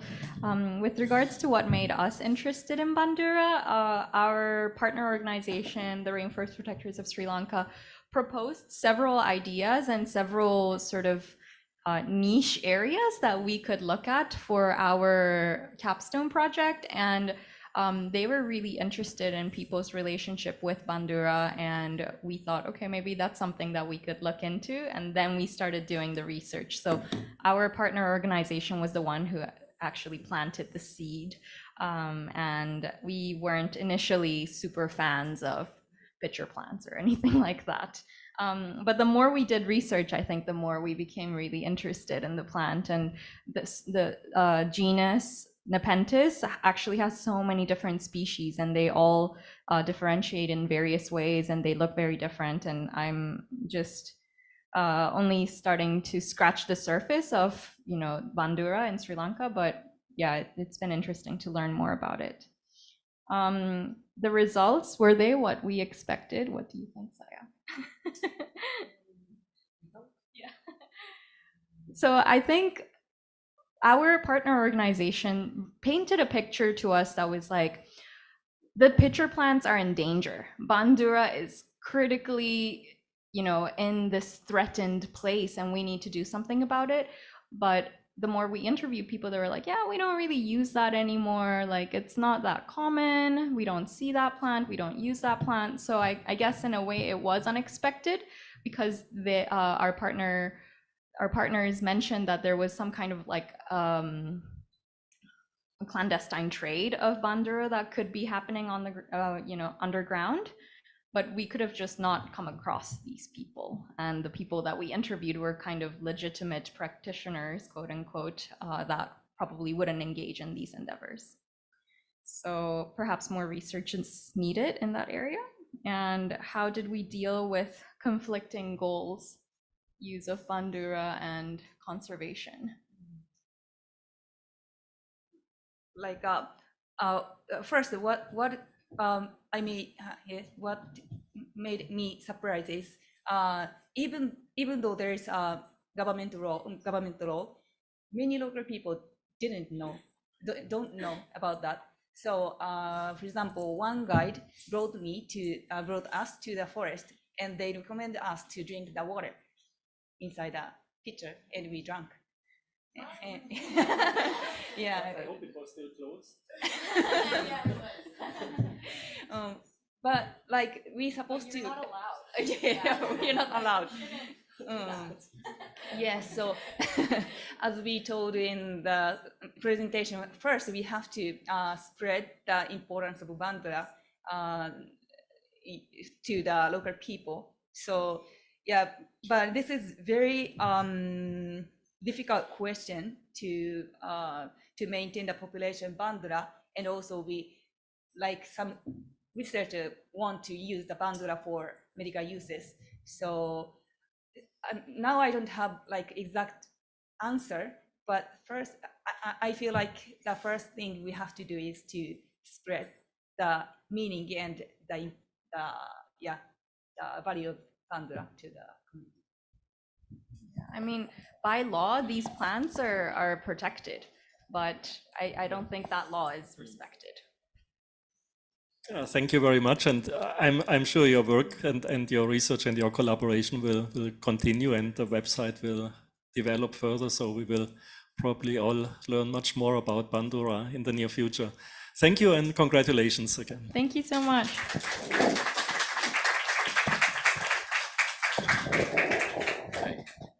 Hi. I learned a lot working with Sayako and Ingrid on their project because this opened my eyes to a new type of plant. Very pretty, but actually very useful at the same time. Now, I just want to continue the question raised by Dr. Fuentes and Dr. Pavlik about conserving the plant. Because on the one hand, the plant has to be conserved. On the other hand, people should be made aware of its use.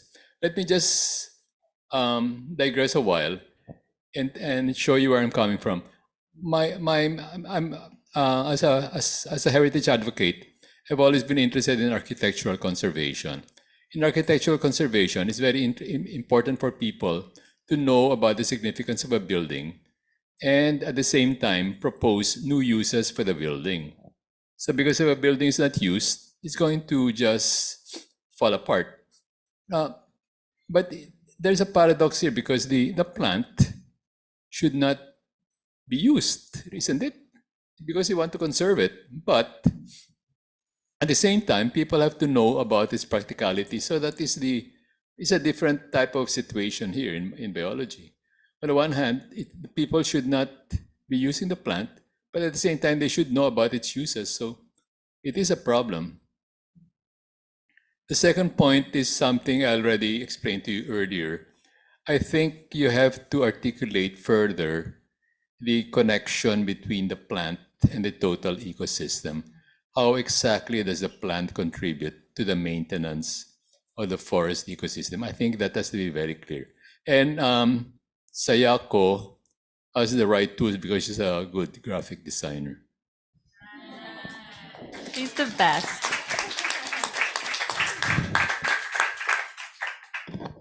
All right. So if our interlocution is complete, we have a commemorative photo with your advisor and with the members of your panel.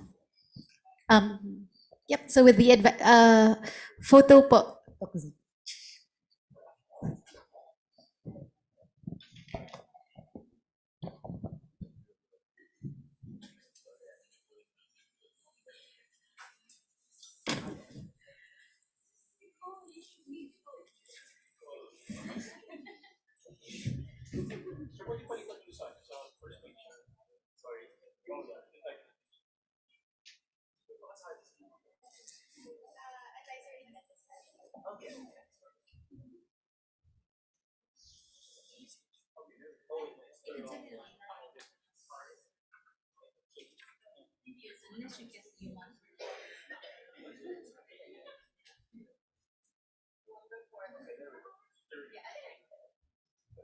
Everyone look here, please. Okay, 1, 2, 3.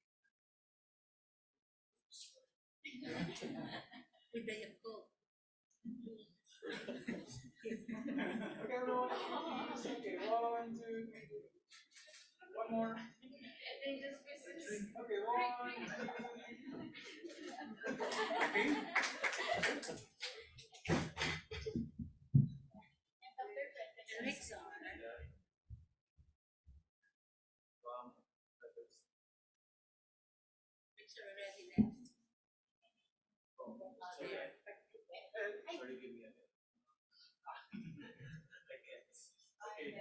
There we go. Okay, everyone, look here, please. Okay, 1, 2, 3. One more, 1, 2, 3. Okay, good.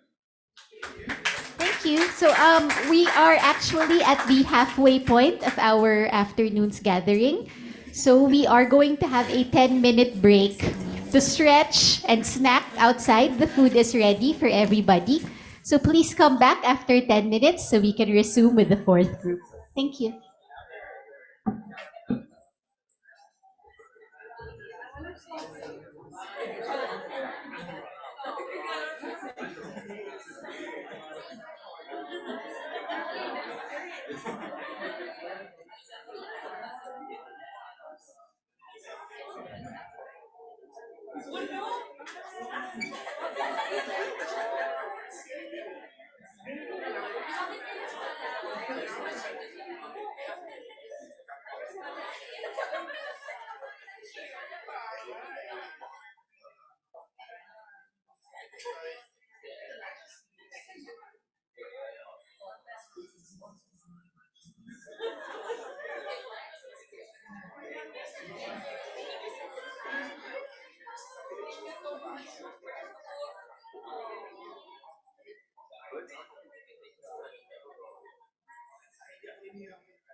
Do you like the video?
Okay, good afternoon, everyone. If we can start coming back inside and settling down, we can resume. No one is keen. No one is keen to. These breaks, they last for half an hour. They can last for half an hour.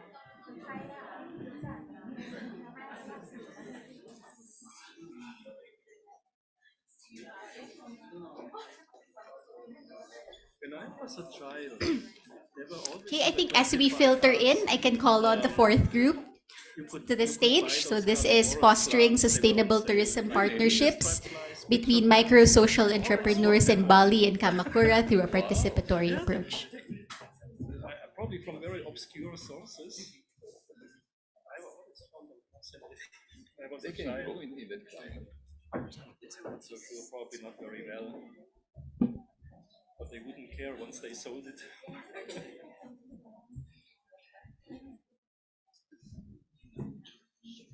Okay. Hi, everyone. My name is Rijal, and I'm here with Olivia. And I hope you are still excited to see our presentation. So I'm just gonna stand here. I think it makes me like less nervous if I just stand up. So our capstone project is actually we are connecting the communities in Indonesia and also Japan. So we are bringing like our uniqueness from Indonesia to Japan and also vice versa. Sorry. Yes, I forgot this one. Okay, the title of the capstone project is Fostering Sustainable Tourism Partnership between Micro-Social Entrepreneurs in Bali and Kamakura through a Participatory Approach. I think I'm blocking Olivia, sorry. Okay, and here are the agenda that we are going to hopefully in time address all of these points. And just a little bit about us, it's Rijal and Olivia. I'm also an aspiring entrepreneur. Olivia is also a newbie in entrepreneurship. So we are really heavily invested on this topic.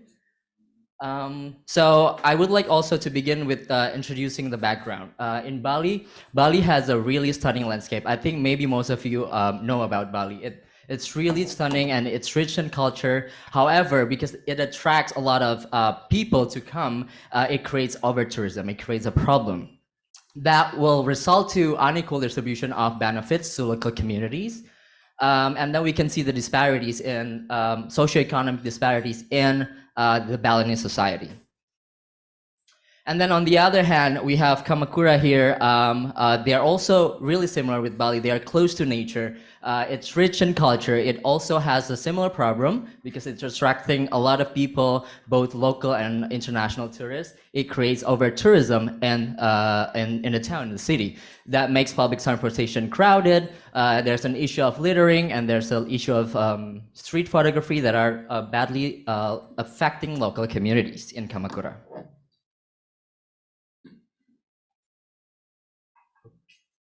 And because of that over tourism, we believe that the solutions could be a sustainable tourism. What is sustainable tourism? So sustainable tourism is the type of tourism that really centers the focus on the balance between these three elements, which is environment, economic, and social benefits. And then also Bali has been a hub of innovations that are really driven heavily by social entrepreneurs as the catalyst for having social change in the society, as well as in Kamakura. And these are the characteristics of social entrepreneurs. First, they have its social mission to solve the problem in their societies. And they have innovative solutions to achieve their mission. And they don't really rely so much on funding, which is good because they could have sustainable funding from their own business models. And they also have extensive stakeholders engagement with a lot of key stakeholders like government and also other organizations. And they have measurable impact on reporting. And most of all, their practices in doing business are ethical and responsible to achieve their social mission. Okay, and this is the framework of social entrepreneurship. For a social enterprise to be unique or to have this social value proposition, they need to have the balance between opportunity, people, and capital. And if we put it in a context of social entrepreneurs in both Bali and Kamakura, it will look like this. This is our assumption in the beginning. So Balinese social entrepreneurs still lacks of opportunities and also capital. And the social entrepreneurs in Kamakura only lacks opportunity. They might have more capital because due to the legal framework, and also there are more advanced policies to support social entrepreneurs in Japan. And also Japan is considered as like with a higher level income. So we believe that they might have more capital.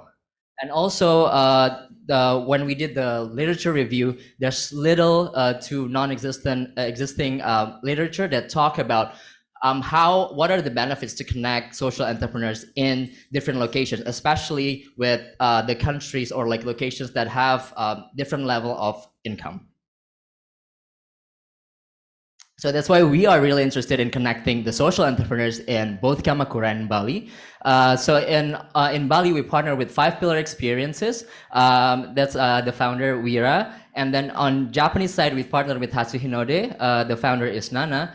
We are really thankful for their continuous collaboration and also support. So 5 Pillar Experiences is a sustainable tour agency in Bali. So they bring tourists, like mostly international, to visit micro social entrepreneurs in Bali. And on the Japanese side, Hatsuhinode is a community hub. They help people to for the ones who want to move to Kamakura, the ones that want to call Kamakura home, they are helping it. So they are really socially driven enterprises. That's why we are also interested in partnering with them. Because first we partnered with 5 Pillars Experiences, and luckily 5 Pillar Experiences has already established the partnership with Hatsuhinode. So, and this is just the local heroes, the social entrepreneurs that they have in Bali, and also in Hatsuhinode they have different social entrepreneurs. So the problem statement that we defined together with our partners is the social entrepreneurs in Kamakura and also Bali couldn't grow due to limited networks of opportunities and a lack of knowledge on how to execute programs, market research, or needs assessment, because they have started the partnership, but they have no idea how to mature the relationship and how to go about it. So our intervention here, we are just simply facilitate their partnership on sustainable tourism between the two organizations to benefit their networks of social entrepreneurs. And these are the questions that we want to answer in our capstone project: is how can the two organizations collaborate to benefit their networks of social entrepreneurs, and what type of program that they need to create for their social entrepreneurs, and what elements need to be in that program. So the partnership, we are using participatory approaches of co-creation, co-production, and co-ownership to achieve this objective. But because of the limited time constraint, we are only focused on addressing the first objective, which is for them to have knowledge of the opportunities they can collaborate on to connect their networks of social entrepreneurs. But we want this capstone project to be more sustainable. So we also define the medium term and long term, which is they need to continue their partnership by implementing a pilot project that connect their networks of social entrepreneurs. And then after that, the social entrepreneurs in both locations can reap benefits from the program. And this is the framework. These are the concepts, and we're using the participatory approaches that will be explained later by Olivia.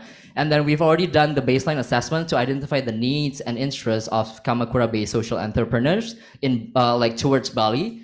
And then we are going to share the findings with the social entrepreneurs in Kamakura, and then later on with the Balinese side. And then the outputs would be the assessment report of that baseline assessment. And then we are going to propose a sustainable tour program, and all of this output will be bundled into a partnership roadmap. This is just a poster for the FGD invitations that was nicely done by our partner. And we've done 2 days of FGD, and then there's networking dinner where we also discuss about different business pitches, and also it was really informal that we gained a lot more insights as well in the informal setting. And then we also visit the bamboo community in Kamakura, which potentially we could connect to our Balinese bamboo community. And sorry, this is the findings that will be explained further by Olivia. Hi guys, almost there.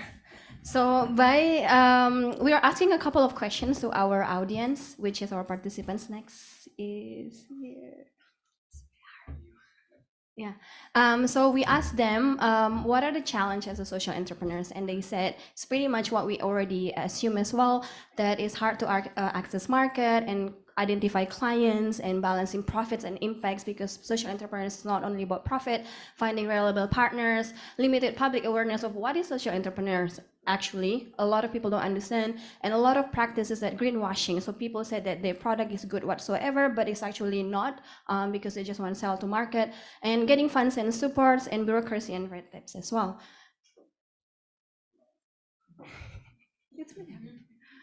So we also do a gender lens. We identify female entrepreneurs, and they said that there is advantages and disadvantages of female entrepreneurs. I'll just you can just read it here because it's long. And overseas business expansion. They think that they want to do business expansions.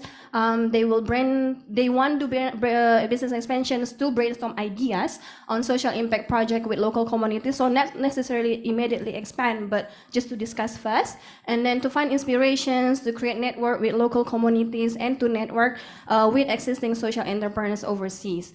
So for Bali in particular, they're interested to know Balinese perspective on sustainability and social entrepreneurship. They want to know how Bali deal with mass tourism as what they're dealing with too.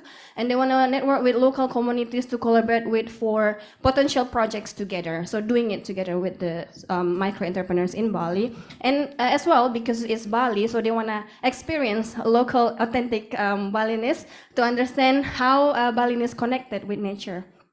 Next, if they're gonna expand to Bali, they wanna have a introduction guide of FDI, foreign direct investment, legal regulations, and know local social entrepreneurs in Bali, practical informations like hospitals, schools, hotels, homestay, etc., language proficiency, and local needs and context, so they understand better about social issues in Bali.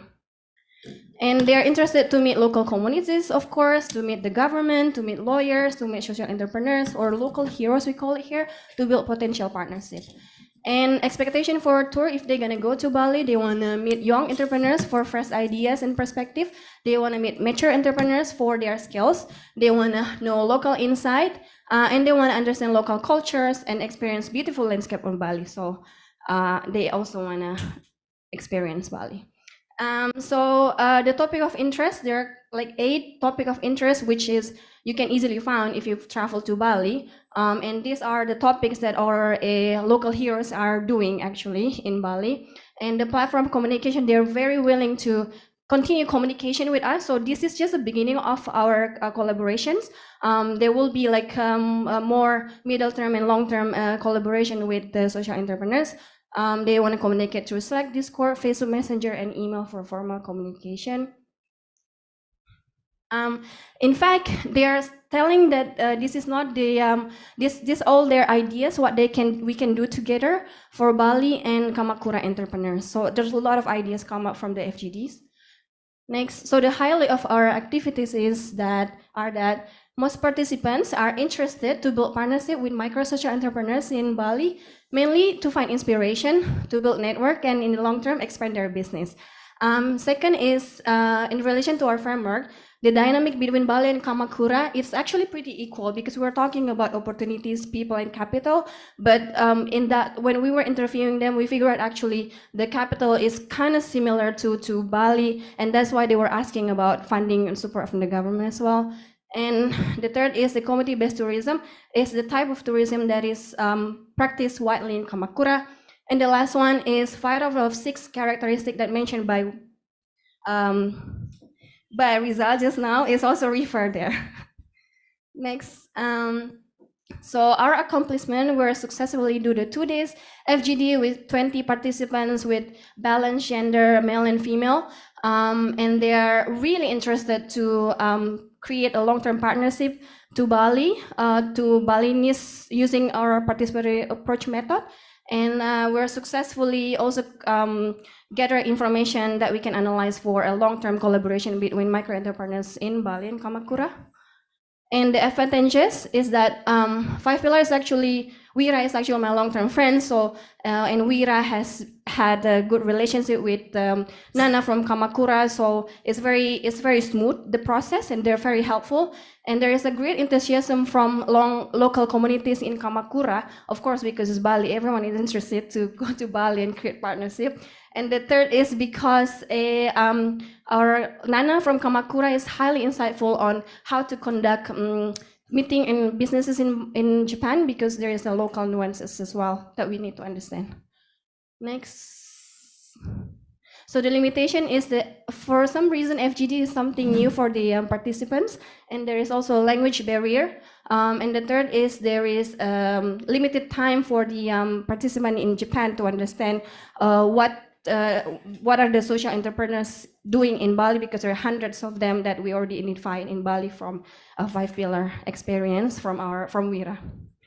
Next, so as a whole, we've actually have been successfully inserting our participatory approach in our activities. So we create co-production of knowledge by collectively produce knowledge for about social entrepreneurs' needs and interests. We co-create the capacities, improve the understanding of conducting needs assessment, and it's also co-ownership because we don't own the project. We're all Kamakura, Hatsinode in Kamakura, 5 Pillars in Bali, and all participants on the project. So we are all co-ownership of the benefits as well. Next.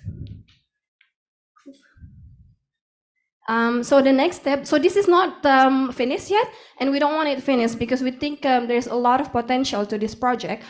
So we've already shared our findings to our partners, and from what we gather and the input from our partners, we're gonna share it to the participants in FGD because they need to know why we need those informations as well, and they will also part of the projects.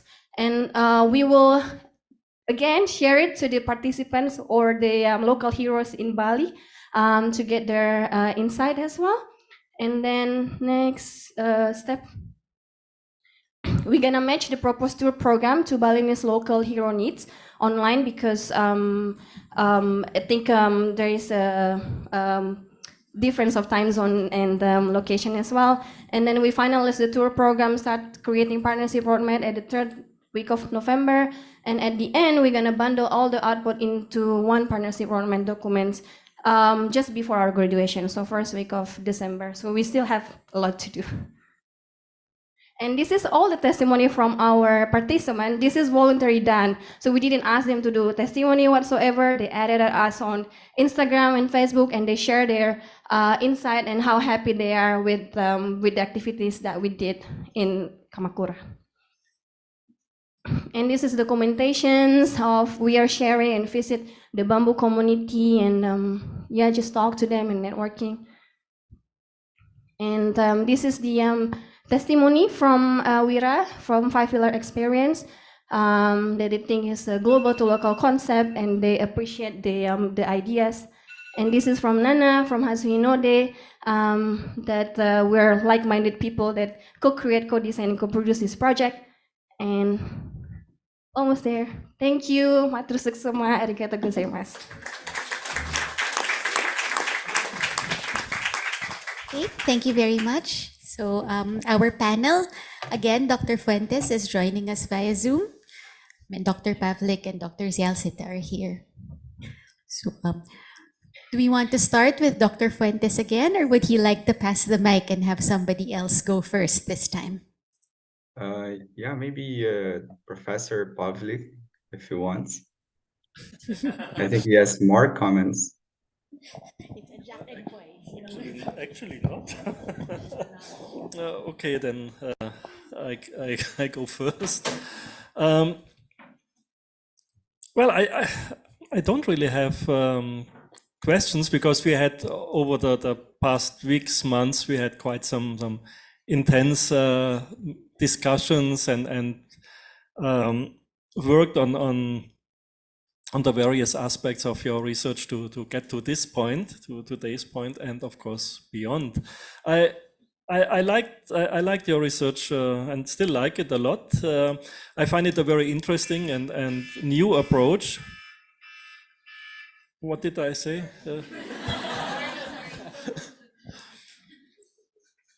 And I like that this project is connecting two quite different groups of community-based ecotourism entrepreneurs across very different regions, and they're joining forces.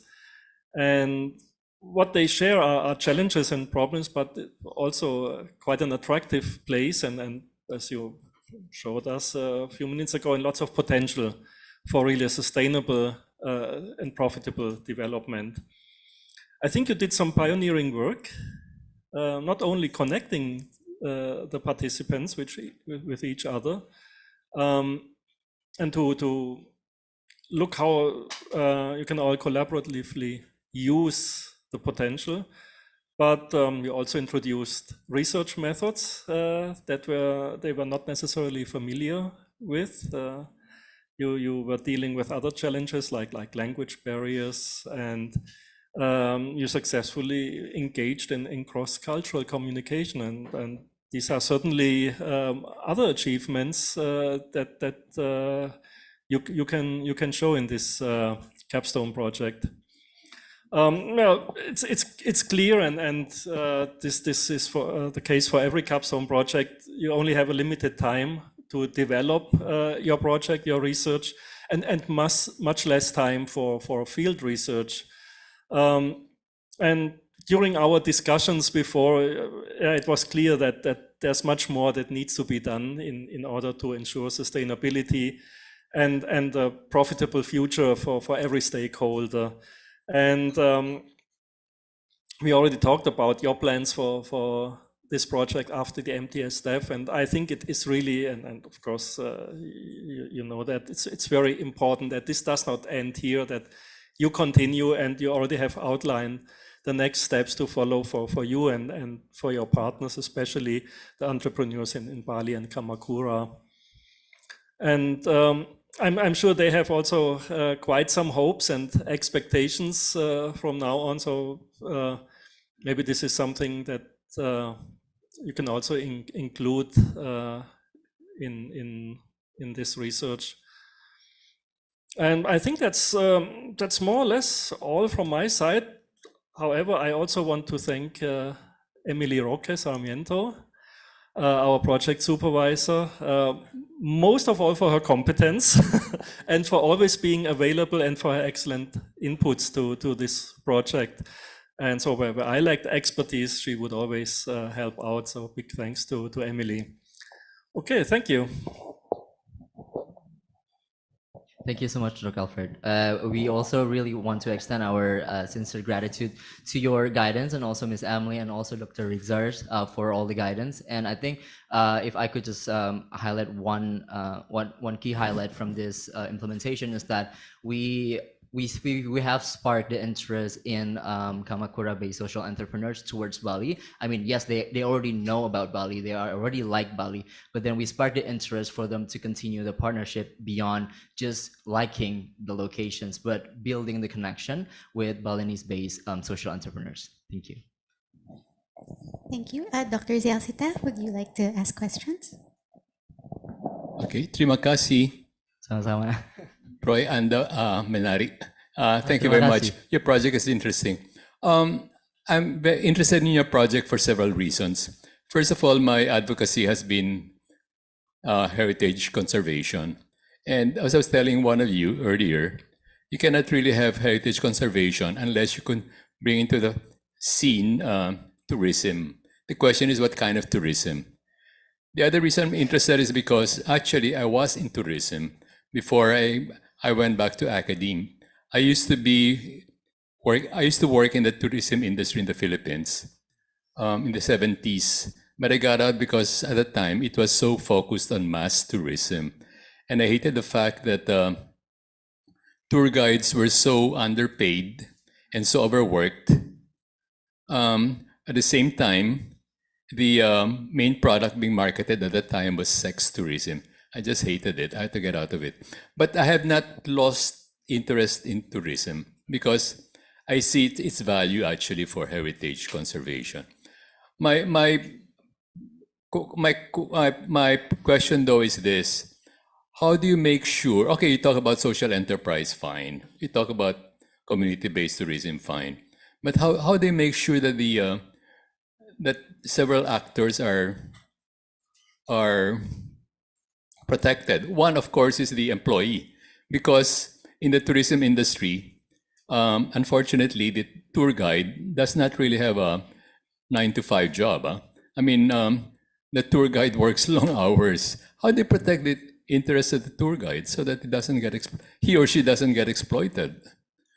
The other one is, what community are you talking about? You say you want to help the community, but what community are we specifically talking about? Because community is such a large term. Which specific community are you talking about? And thirdly, this was something that was not given a lot of attention before, the environment. How do you protect the environment? In fact, Bali has already witnessed how some resorts, how beach resorts have been devastated by mass tourism. The sands have disappeared.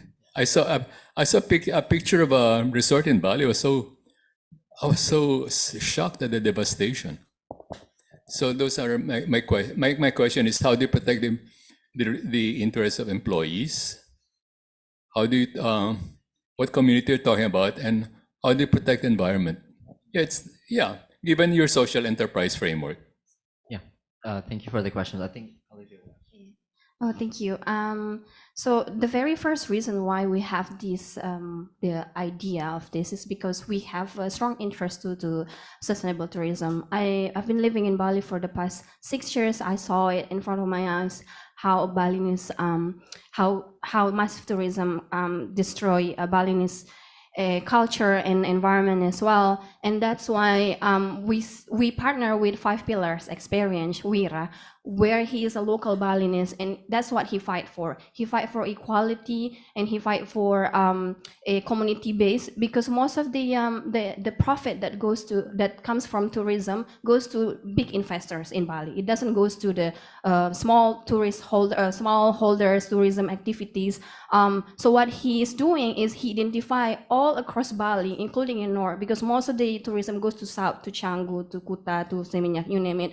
But there's a lot of poverty still in the North. So he identified all these local heroes. He called it local heroes, but this means that local people, local Balinese who have a value proposition, who have something to offer. For instance, we show in the beginning of this slide, there is this reptile conservation, there is these trash heroes that try to protect plastic, Bali from plastic. There are people who fight for the women's right, etc. And they have products, they have services that they can offer, but their lack of a marketing, for instance, people don't reach them, they don't know.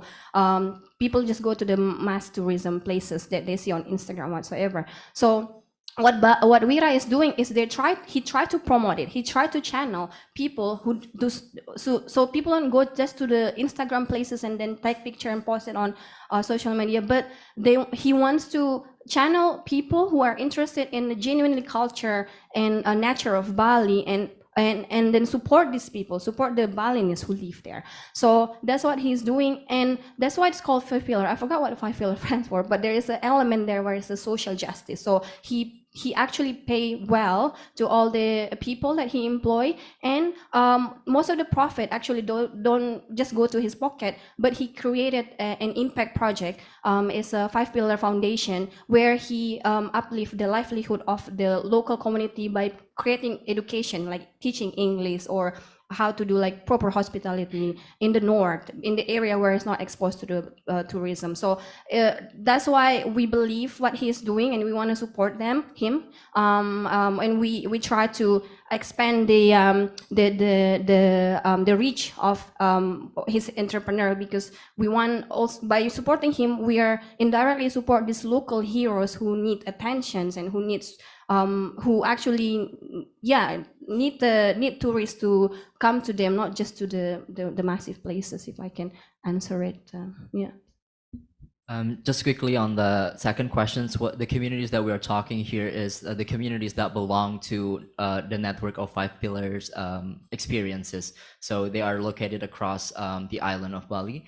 And on the other hand, also Hatsu Hinode in Kamakura, because they are a community hub. So they already have communities, they have different types of communities, including social entrepreneurs. So that network of social entrepreneurs in Kamakura that we want to tap into, and bringing it that they're basically matching their interest and then matching it to the local Balinese community that belong to network of Five Pillars Foundation.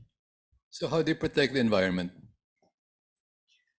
So I think by protecting the environment, because we believe in sustainable tourism. Also, how are you going to protect the environment?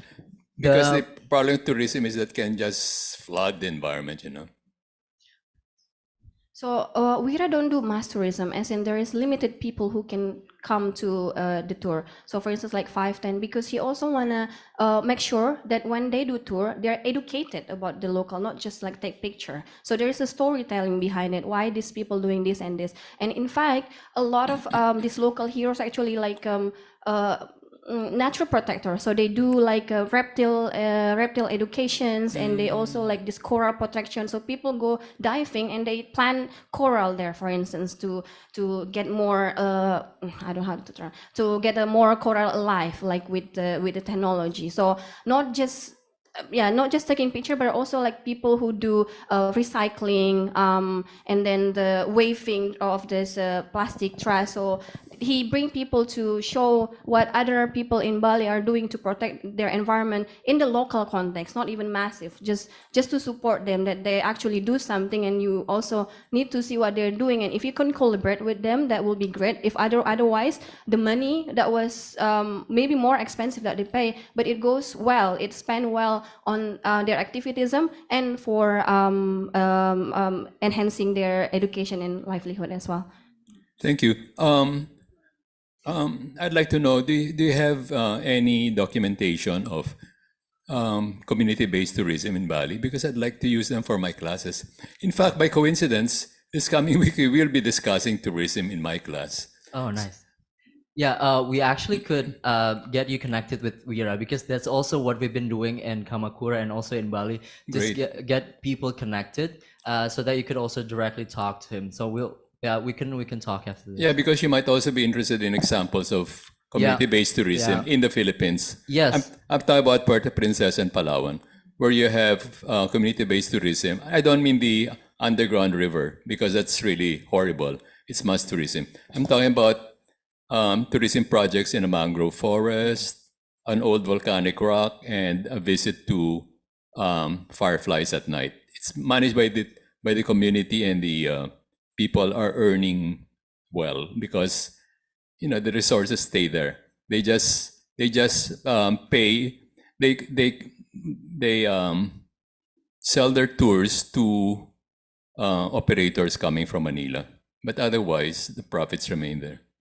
Yeah. Well, maybe even we could create Yeah. similar something like this That's right, between yeah. Bali and the Philippines, Yeah, or in the Puerto Princesa, like that. Yeah. But I think just to get quickly on the numbers, is like Wira, I think, has limited all of their tours. The golden numbers for participants are 15 people, and the Oh. maximum could be like 20. But he would suggest only to limit 15 people. That's That's why good. our participants of FGD, they don't exceed 20 participants per day. That's good. That's good. Thank you. Thank you for your questions. Thank you very much.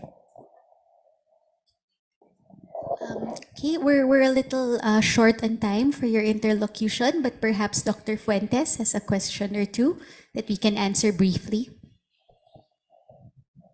Yeah.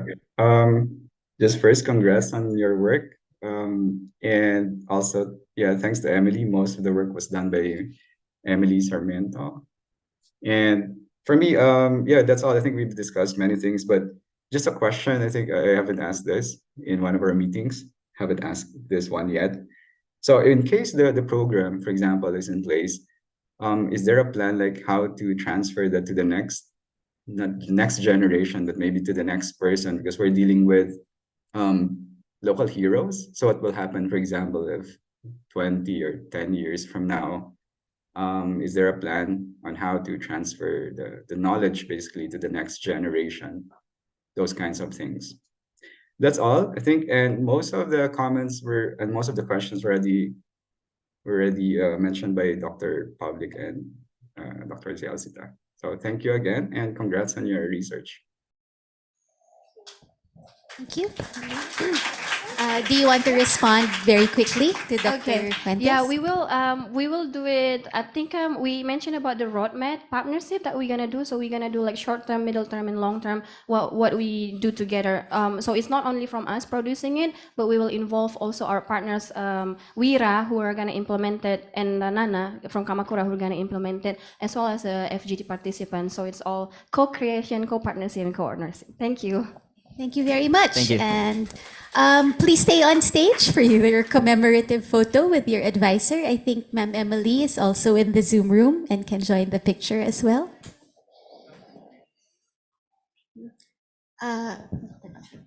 Doctor.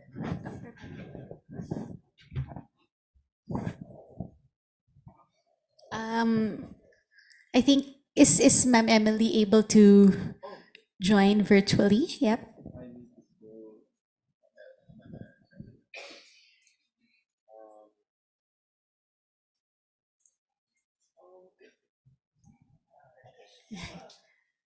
Okay. Yes.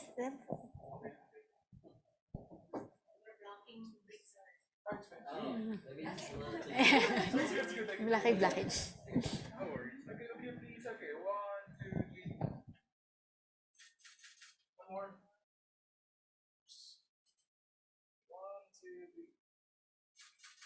Okay, and with Dr. Zialcita to complete the panel.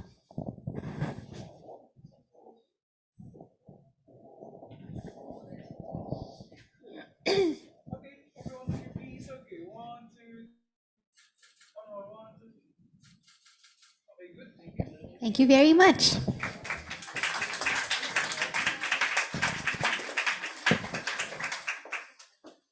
Okay, and I think we can now proceed to the final presenters this afternoon. I yield the stage to you.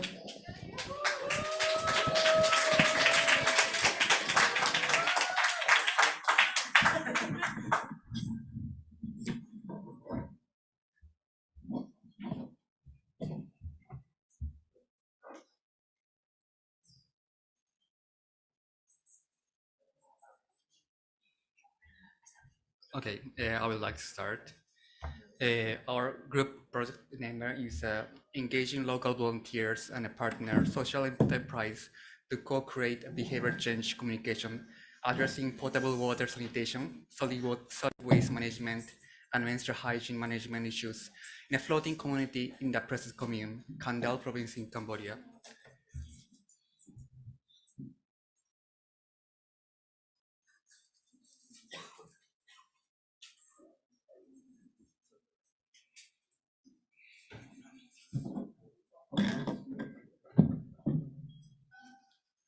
Okay, yeah, I'd like to introduce our members. We have Pam, Nanda, Amon, and me, Hiroki.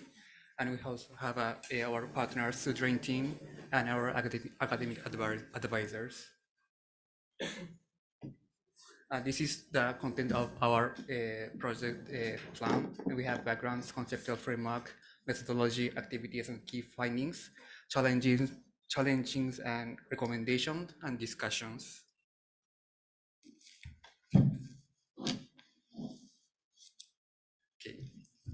Okay. As we know from the title, our group implemented the capstone project in Cambodia.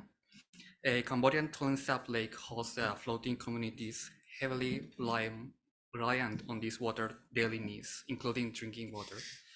However, 72% of the people lack access to safe water, and 23% lack proper sanitation facilities. Additionally, mounting garbage is harming both the environment and the habitat, exacerbated by the absence of water management and government services in rural areas. Oh, sorry, it was previous. Yeah, this was the slide. Sorry. And from the materials and information that we got from our partners, we found that there are 4 major problems. The first one is the potable water, sanitation, solid waste, and menstrual hygiene. So especially these problems that we found is which is potable water, proper sanitation, solid waste management, and menstrual hygiene management pose increased health risks for the community people. Based on these problems, our group developed a problem statement, which is the community faces obstacles assessing water and sanitation service due to environment pollution from inadequate waste management near Tonle Sap Lake. These affect both public health and the local freshwater habitats. And the core problem that we identified facing the community was the high level of environment pollution. I will skip the video. Here in this slide, I would like to introduce our partners. Our partner name is Sudrain, and Sudrain is a social enterprise and a key partner providing expertise and industry knowledge. They were providing in floating toilets on some communities, and this workshop was conducted as a part of the existing Sudrain project, which is co-founded by the Ministry of Rural Development and Water Aid, Cambodia. In the next slide, I'd like to summarize the project. Our project object is to support local volunteers in implementing hygiene behavior change. To this goal, we created a sanitation behavior change communication plan with 15 volunteers in the region. The next slide, Pam will start to explain more about the project.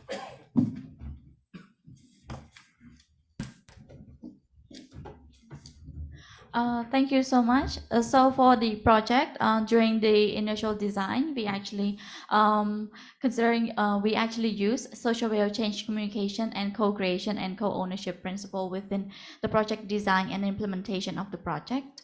As we define social way of change communication, we consider it as a paradigm for understanding and influencing individual and group behaviors to achieve desired social goals through the use of behavioral factors, audience segmentation and strategies to reach diverse population and ensure cultural relevance.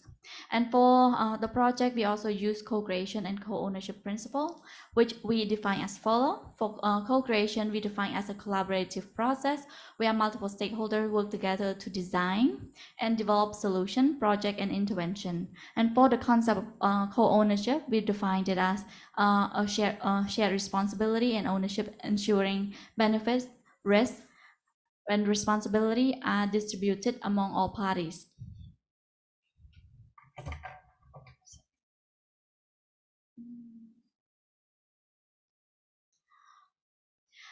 During the design stage, we understand that there are limitations on the framework.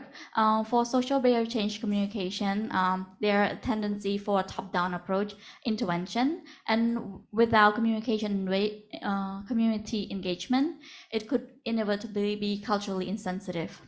And for co-creation and co-ownership principle, we understand that this is a short-term capstone project. Therefore, the fact that this approach requires extensive resources, including sustained engagement and expanded costs, could also be a limitation for our project. And from our review, we understood that this co-creation and co-ownership principle could be best implemented with local resources.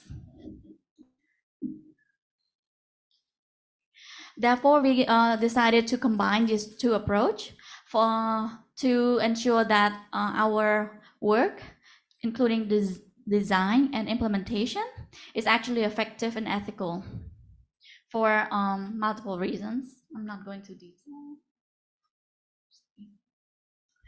So as a result of this conceptualization and design, we actually designed a project. This is the summary of our result framework.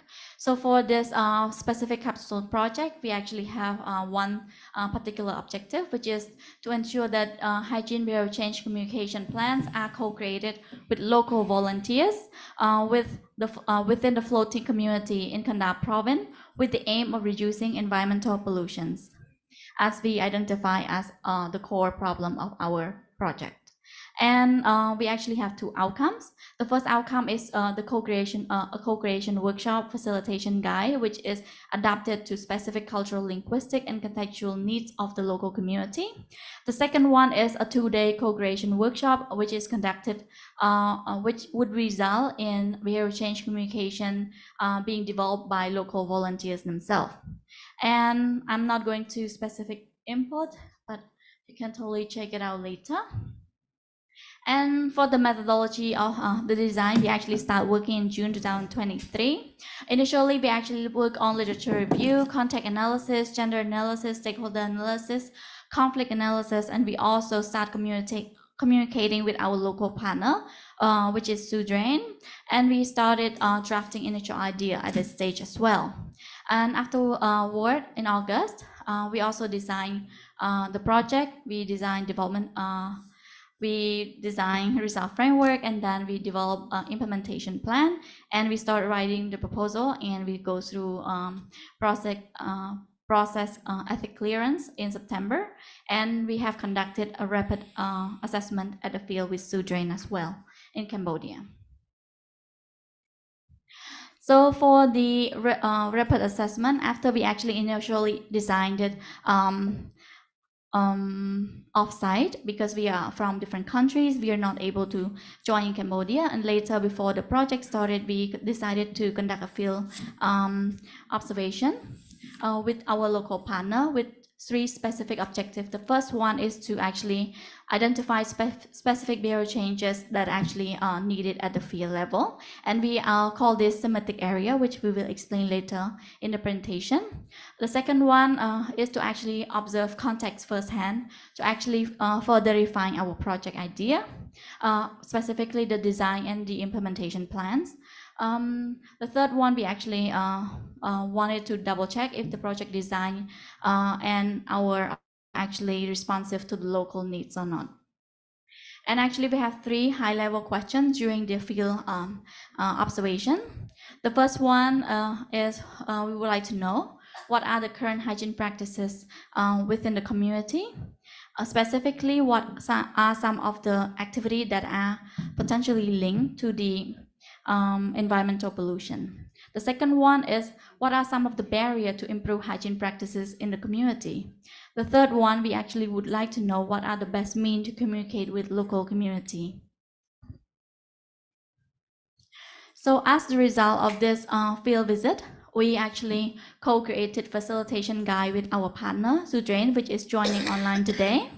And also we co-created hygiene real change poster with Sudrain as well. And we have co-facilitated a 2-day co-creation workshop at the community. So for the specific thematic area that I have mentioned earlier, as you might already have heard from Hiroki, we actually have 4 thematic areas that we focus on as the result of our literature review as well as the field observation. So the first one is safe sanitation practice, the second one is potable water, the third one is solid waste management, and the fourth one is menstrual hygiene management. I would leave this to my colleague Nanda to explain our finding.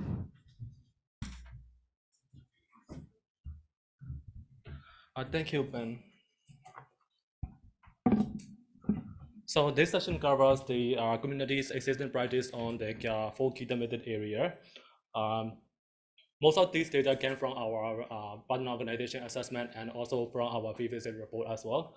So in short, around 90% of the floating community, floating household in the community rely on the contaminated river water for their daily water consumption, and almost half of the household in the community lack of the proper sanitation facility and proper wastewater treatment system. And for the solid waste management, most report that they don't have, in the community, there is no proper waste collection system. So mostly they dump their solid waste either in the river or they ban it. And for the menstrual hygiene management, there is no significant data on the students' assessment or other report, but we conducted pre and post assessment during our workshop, and according to our result, all the women participants in our workshop respond that they are accessible to the sanitary pad and tampons, and they use it during their menstrual period. So going to the next slide, let me discuss more about our key activities and findings and key outcomes. So as Ben explained earlier, we have 2 major outcomes. To achieve this outcome, we conducted numerous activities. Here I divided this activity into the 4 groups. So first, we conducted project field visits. We conducted 2 times field visit together with our partner organization, and we met with like community counselor and other community members. And from this field visit, we produced 2 reports: one is rapid assessment and one is field visit meeting minutes. Following the project field visit, we developed workshop facilitation guide and behavior change communication material together with our partner organization, and also we carry out the selection and recruitment of the participant for the workshop. And then we conducted 2 days workshop, which is the main activity of our outcomes. And I will elaborate like detailed activities later. And after that, after the implementation of the project, we contribute some cash from our remaining budget and some items to implement some activities that the community created during our workshop. So here is the background information of the workshop. As I explained, we conducted workshop 2 days at a monastery within the community. Initially, we recruited 50 participants, but on the first day of the workshop, only 30 participants joined, and on the second day, 40 participants joined. And the workshop is conducted by Khmer language, but however, 3 of our team members are not able to speak Khmer language, so 2 team members of our project partner acted as facilitator and interpreter along with us. And this is the detailed breakdown of the workshop activities. We began our workshop with some awareness raising session, which includes the game, exercise, and visual explorations to familiarize our participants with our topics. And also we present on the key thematic area covering the potable water consumption and safe sanitation practice, solid waste management, and menstrual hygiene management. So following these awareness raising activities, the participants work in a group to identify the problems and challenges they are facing in the community. However, we didn't encourage them to solely focus on the thematic area that we discussed, and we encouraged them to identify every actual and real present issues in the community. And after that's why they came up with like many diverse identified activities, and later they prioritized this activity into the four issues. So it is which includes the security issue, which is concerned about theft and crime due to the illegal drug use in the community. The second one is limited road access during the flood season, and the third one is limited access to safe drinking water, and the fourth one is open defecation. So after the prioritization of the issue, we facilitate them to analyze these problems using the problem tree analysis. And then also we facilitate them to generate the solutions for these identified and prioritized problems. So finally, after all these activities, they were able to create community action plans and communication plan. So I will not go into detail for this table, but generally they develop 4 community action plans and 3 communication plans at the end of the 2 days workshop. And after that, we share these results and findings with the community councilor office, and subsequently the community councilor sent us a report and request to implement 2 activities in the community action plan, and they asked them to contribute and support for their activities. That's why we contribute 192.5 USD from our Romanian budget and 225 eco-servers for their activities. So this is some key findings and outcomes of these workshop activities. So from the facilitator point of view, we are aware that the community, as Dr. Joel already explained, the community has already their local language and existing language, and we acknowledge this. But from the facilitator point of view, we believe the participants gain deeper knowledge about the thematic area and also their effects on the communities and also the individual well-beings. Also, they are able to analyze and discuss their own community practice, and which can foster their sense of ownership and responsible for the improvement. Also, we believe that they acquire a deeper understanding of the various root causes of the problem and its diverse effects to the community.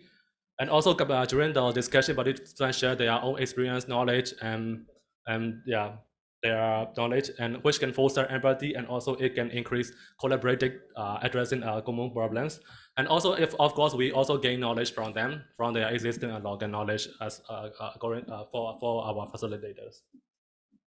So this is some visual interpretation of pre and post assessment. So I will not go detail, but we didn't see any significant change in the water and sanitation, but we see some significant change in the waste disposal.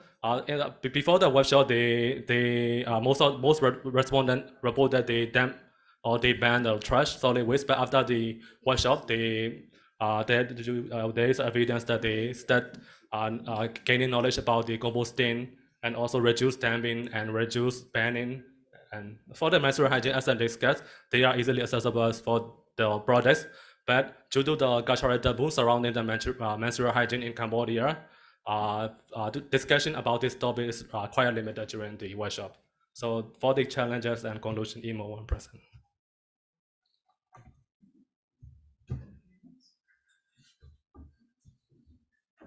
Thank you so much. I will make it very quick. So for the challenges and recommendation, we highlight 4 main challenges. The first one is language barrier, which is really obvious. And we would like to thank to Sudre, our partner organization, is very helpful in the tackling that, breaking that language barrier. And then the other one is adopting and enforcing challenges, which is transportation, as you can see in the photo. This is taken on the workshop day, but before the workshop day, we did field visit. We can access to the project site by car. But just before the workshop day, the flood happened. So we have to rent 3 boats immediately to go to the workshop day. So it's really unforeseen.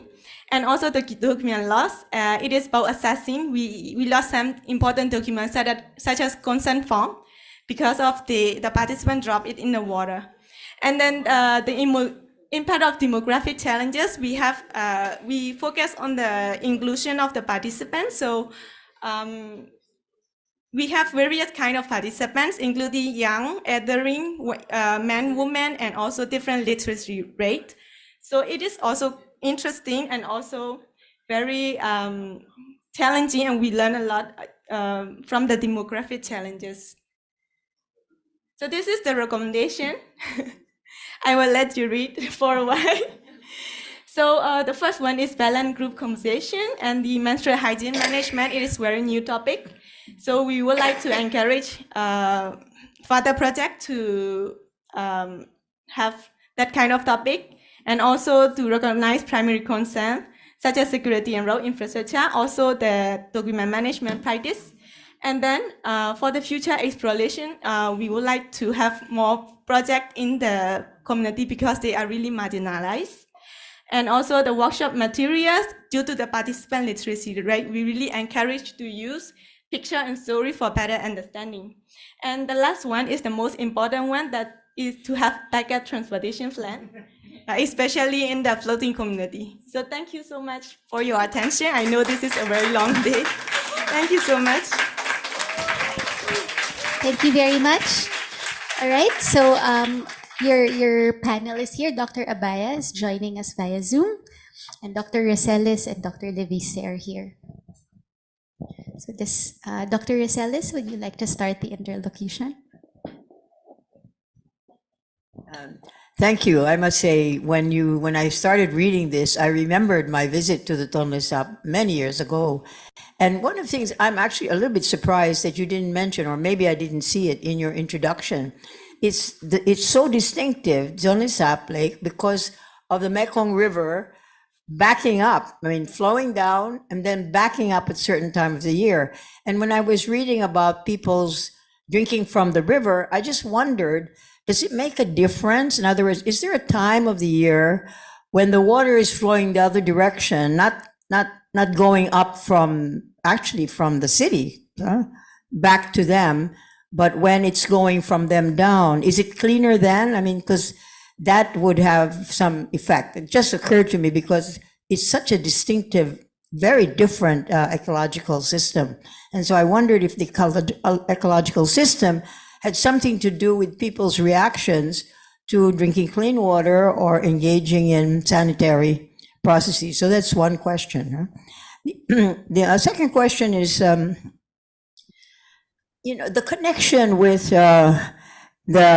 your partner organization, which is called Sudrain, right? How did that establish? Well, it was an earlier discussion. I then said that sometimes it's important that you explain, how did you get there? Why were you interested in it? Did you know them before? And so on, right? But in addition to that, who are they? Who is Sudrain? And what has been their previous actions? I think you described that a bit, but it seems like they're part of the problem, right? That they have, what you said is a top-down approach, mainly, and you are trying to promote more of a partnership approach with the people who are in the floating houses, right? Well, not all of them float. Some of them have. I've never seen houses with bases like 10 stories high, it seems, in some cases because of the flood, right? But anyway, what was your role, so what's the aim of the workshop to change their views and to make them more, interactive by showing how, if they listen to some of the people views, they would themselves change? Because it seemed to me like that was one of the problems, which was at least as important as actually reaching the people whom you're trying to change. So who is in the workshop? That's really was it Sudrain, their staff, or mixed with communities? I think it was with communities because you mentioned that the majority, I think, were from the floating ones, but there were a couple from the land-based, and the land-based seemed to have more access to clean water and sanitation than the floating one. So those are really two different situations, right? So that's kind of the second question. She's raring to answer, but just hold on. Okay.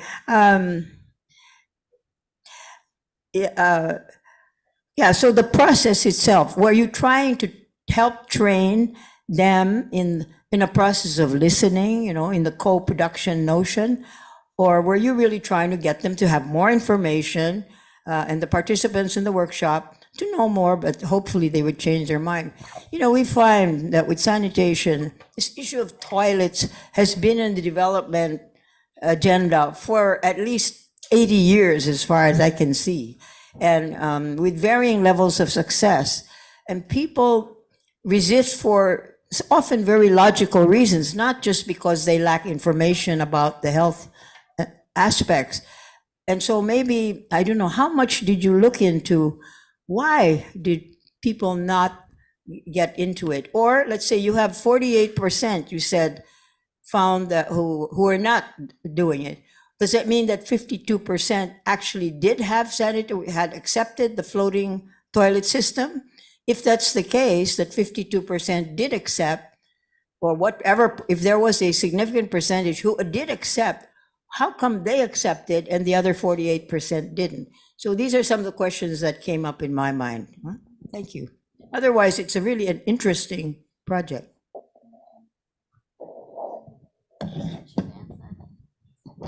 Would you like to respond first? Thank you, Doctor, for your questions. So for the first question, you was asking about the ecological system of the Tonle Sap. Actually, for the report, we did not include, but for the proposal, we did mention briefly of the Tonle Sap ecosystem and how it affected with the local community.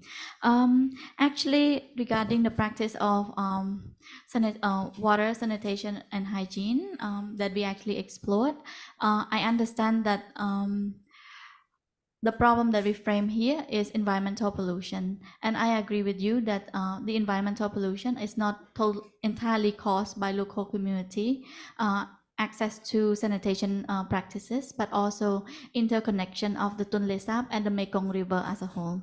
So this is something that very context specific. But when we actually frame the issue around sanitation practice is the fact that when we forged the partnership with Sudrain, actually that linked to the second question that you asked. Sudrain is providing wastewater treatment system, specifically fecal sludge management for the floating community. So they are providing a technology solution. And the part with technology solution, not every community member will be able to afford because they live on minimum income, and also the livelihood is not very stable for them. Many of them are smallholder farmer and fishermen. Therefore, their income is very minimal, and they are very marginalized as well. I think in the proposal we mentioned briefly about the ethnic group. They are many of them are ethnic Vietnamese people who are actually living. My apology. Many of them were born in Cambodia, but ethnically they are ethnic Vietnamese who actually live in Cambodia. Many have no no birth certificate. So this is a very marginalized community. That's why many of them are not able to afford sanitation facility, especially in the ecological area where they require treatment system. And the figure that we actually mentioned earlier, we did not specify the sanitation ladder where they actually access to containment to actually treat their fecal yet. The 40% are only reported as having latrine. And this is, in a technical term, not access to improved sanitation yet. And this data we actually get from the assessment of the installation of the project for the technology part. But our project is only providing specific behavior change intervention to ensure that the wastewater treatment system and also fecal sludge management system that being installed by our partner on the floating houses are being utilized. For various reasons, I understand that education alone cannot change. That's why we use social behavior change communication strategy. For the specific community that we work with, the concentration of household around the river, around the Tonle Sap is quite high. They're semi-urban area. Therefore, the contamination is pretty high according to the water testing in 2022. Actually, that's the only most recent available data specifically collected from the sample in the community. So from this information, that's why we designed this specific project, because this is within the sphere of our influence, where we can actually ensuring at least that people do not drink water directly from the river. One of the challenge that we identify with our partner is that the water is very polluted because for so many different reasons, not only issues around sanitation issue, but the community continue to drink the water directly from the river. And we also observe that community have used the water to cook as well. So for people actually immunity compromised or children, this will pose a very high risk. That's why we developed this project. And who are Sudren? I think I explained a little bit. They are a local enterprise actually, providing wastewater treatment, including fecal sludge management services. Specifically use eco-based solution, which is they use coconut fiber to filter the fecal material and also wastewater treatment, wastewater. And your question about land connected area and also the workshop is conducted. Our participants are a local community who we identify as local volunteers. But for Sudren, they are co-facilitator in this process. They are not our participant, but they actually co-design with us the facilitation guide, the posters that we produce, the material that we produce, plus they co-facilitated the session with us at the community level. The difference between land connected area and people living in floating houses, the proximity of location is almost the same. The only difference is that people living in floating houses have no land tenure. And their location is almost like from here to there. So there's not much differences in terms of location, but because people who land connected have land tenure, they also have more access to resources and assets as well, including access to finance, because in Cambodia, you can access to collateral loans through your land title. And people who actually have land tenure are more likely to have citizenship because in order to own land, you have to have a Cambodian citizenship. Therefore, there are a big difference between a neighbor in the same community. Those are land connected and those are the floating community. Our target community are within the same community. Since our project focus on community that is most marginalized, we actually selected working with local community to ensure balanced representation of people living on the floating houses and people living on land. Okay, thank you very much. We're coming up to the time limit of the interlocution, but we'd like to give the opportunity to Dr. Leviste and Dr. Abaya to give their comments as well. Well, first of all, congratulations to the team, no, for coming up with a comprehensive and well-documented presentation and paper. No, I had a blast going through the material, no, and it's easy to access, no, the documentary support as well, which was systematically organized. No, I have two questions, and one of them has something to do with previous communication campaigns, probably.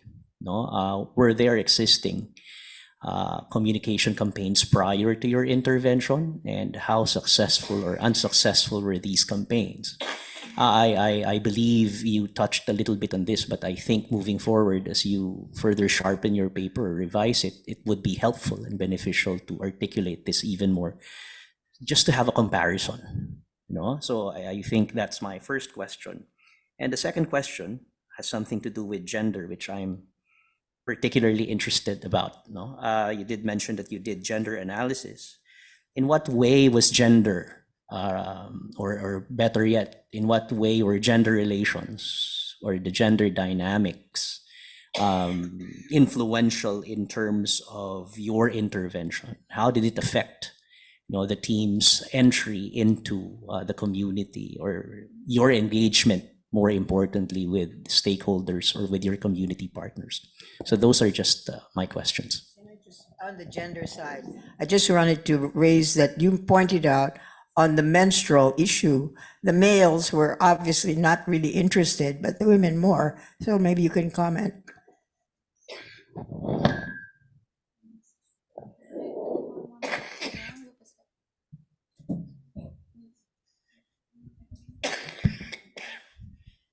From gender perspective, I would like to share our experience about what happened in the workshop. Especially, we have 4 thematic area, and the one thematic area is menstrual hygiene management.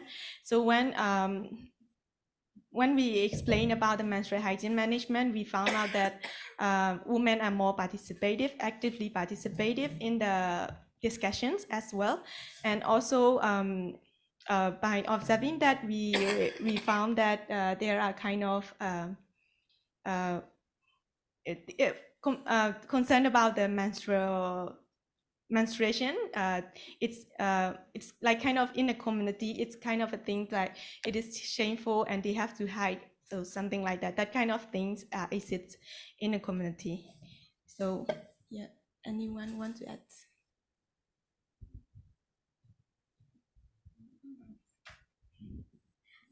Thank you for your question. Actually, the first question relating to the effectiveness of the local communication campaign. From my perspective, there are okay. We have to start with the role of commune councillor. In this workshop, we also have a meeting with commune councillor prior to the workshop. At a community level in Cambodia, the role of commune councillor and village volunteers are those who actually providing communication and message to the local community. Regarding effectiveness, I do not have access to at the moment. I'm not sure. There might be studies of existing practices that might be effective, but to my knowledge and experience working in Cambodia, I would say that the level of effectiveness is limited. However, within the workshop, that is part of the reason that we use social behavior change communication approach in the workshop and co-creating communication plan with local volunteers, because within the workshop, we actually work with them to tease out specific prioritized issue that they would like to address and how would they best communicate this issue within their community. And through the lens of social behavior change, they were able to identify key messages, key stakeholders that they would like to engage, and communication channel that best engage with local community. So those actually more of a reflection of what they have been doing, because I'm pretty sure local volunteers have experiences providing health messaging in the community. However, having a session to actually tease out and think about what are the key messages, the best platform, and also key stakeholders is something that they might have not experienced before. Regarding the gender aspect of the project, we were able to conduct literature review of the gender issue in Cambodia, specifically in terms of water, sanitation, and hygiene sector. Menstrual hygiene management is identified as an area where gender most intersect with the sector. Therefore, we actually decided to integrate menstrual hygiene management into our project, even though we do not have much existing quantitative data, because this issue is very sensitive. In many cultures, considered taboo or extremely private information. Therefore, within our workshop, the discussion is pretty limited, especially we have mixed participants. In many countries that they conduct menstrual hygiene management, they mostly integrated with sexual reproductive health for women, and only women attended those sessions in many communities, not only in Cambodia. So these are something that we reflected, but we would like our project to be more, I would say, go beyond the status quo. That's why we also ensure that this topic is included, even though we cannot invite more participants from our men participant, but at least we have posters and information available for our women participants to be able to access. And we actually have more interest from women on this topic than men. And also, they also mentioned that what we shared is something new to them, which is quite interesting because a lot of what we shared is basic maintenance during menstruation. So it was quite interesting to learn those information from our session as well. I think that's how we actually integrate gender into our WASH project. Thank you. I have to add two more issues, right? One is you mentioned that many or some cannot get access or don't do the floating toilets because they can't afford it. Now, if this is really the major reason, you framed this, you and Sudrain have framed it as a lack of information or lack of motivation. But maybe what is more significant is their economic status. And if you're making recommendations, and if you did point that out, right? Maybe you should make a stronger pitch for, you will never solve this problem unless they do something very significant about raising people's incomes, right? So I do think you have to make that point. And the last is really, I was amazed when after sewage, water, and so on, your overall frame is environmental pollution. I think that distorts from what's really going on. Environmental pollution, as most people think of it now, is, you know, from acid rain, from whatever. It comes from the environment, kind of, and it's all very vague.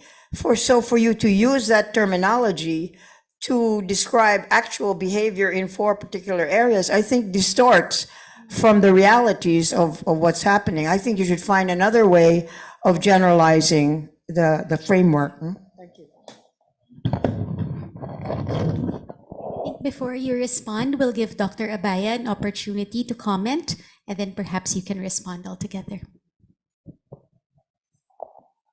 Well, I'd begin by thanking both Dr. Rosales and Dr. Daviste, because they did point out very crucial issues that will help you improve your output or your work. But there's a lingering problem in my mind. And this has some connection with Dr. Rosales' point earlier and her query about how you went about forging that relationship with Sudrain, knowing that Sudrain is a social development entity, right? And if you recall the previous report also had to address that issue of, you know, social enterprise. And so now I've called your attention to this, and I'm repeating it again because there seems to be some, I don't know, hesitancy on your part, because after all, now it's been clear that you do have a very close relationship with Sudrain, and you wouldn't touch issues regarding Sudrain with a 10-foot pole, knowing that in the literature now, social enterprises are revenue-generating businesses. Yes, they have certain mission, but the literature also suggests that there's a risk of depoliticizing development landscape when you do engage social enterprises. Now, the question really is, did you interrogate the development model that Sudrain has been espousing? Because, you know, if not, then I guess you really have to deepen your review of literature to implicate how social enterprises are by nature often apolitical. They are apolitical, and therefore they can only deal with short-term needs at the expense of long-term governance-based transformation. And I'm quoting a particular passage from a critique. So really, your project is very vital. But I really insist that you have to listen to what I've been telling you. Yes, thank you. Thank you so much. Sorry, before you respond, I apologize, but I must ask you to be brief as we're quite over time. Thank you very much. I'll do my best. Thank you for your suggestions. First of all, I would like to mention that there are limitations on the capstone project for sure. Specifically, we did not touch on political issues. And as you know, someone from the Global South, Um, in many countries, politics is a topic that is hard to touch upon, especially on a short-term project. And also, we did not actually do any risk assessment if we actually need to conduct any project that related to politics or calling into some questions on very fundamental issue, like I mentioned, issues around inclusion, citizenship, access to services, and stuff like that. And also the fact that we can only forge this partnership. I will explain a little bit on how we forge the partnership, but there are limitations on the space that we can operate. So this is also the sphere of influence that I mentioned, the capstone project, the resources we have, the existing network we have. So we are not, we are student, we don't have unlimited access to platform that we can actually fundamentally uproot what we think is wrong. So for this project is very limited. And the second one is that the fact that the partnership is forged through previous work engagement. In specifically, I have worked with in water sanitation and hygiene sector in Cambodia. Therefore, I have known Sudrain through Women in Wash Network. As you might know, in a lot, Sudrain is an engineering firm. Engineering is very male dominated, and there is I was supporting a kind of a pet project in enhancing women leadership in water sanitation and hygiene sector, and that's how I actually encountered Sudrain, and we have forged positive collaboration throughout our work. And from I'm not an expert in social enterprise, but I understand that they are very committed with the community. They display nothing but respect for the community that they serve, their best with the limited resource that they have. They are a local enterprise with only 4 staff, and they barely make ends meet because they work in a challenging sector where they have degree. They can work in a more lucrative job, but they decided to work in a less lucrative job in water sanitation and hygiene sector. So these are the contexts that we have to also understand as well. And of course, Sudrain is apolitical because we have to look at how people assess risk, livelihood, and also access to opportunities. And each of us can contribute from different angle. We cannot all contribute as political activists for different reasons. Not everyone have the same resources to do that. Do you have any?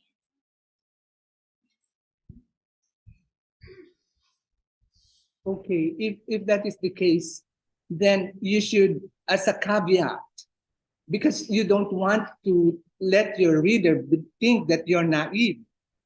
You see, you have to be able to articulate that in your report, that you are really well aware of, how social enterprises operate. And so you have to really beef up your review of literature to make this study really solid. Because if you ignore this very vital critique on social enterprise with respect to development concerns, then it's a weakness, to say the least. I mean, remember, this is research, this is a study. So you really have to be mindful of the discourse. And I understand your position that of course, you've been working with Sudrain, and so you only have very good words for Sudrain. Thank you. Thank you very much, Dr. Abaya. All right, and with that, I think we can proceed to your commemorative photos with your advisors and then with the rest of your panel.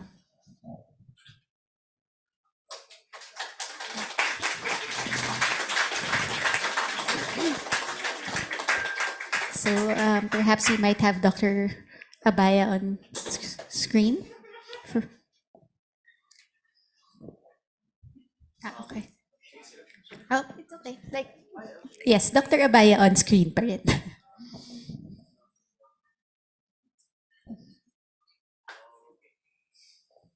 Okay, everyone look here, please. Okay, 1, 2, 3. One more, 1, 2, 3. Okay, tapos. All right, and then with your advisors only. So only with Dr. Abaya and Art Milio.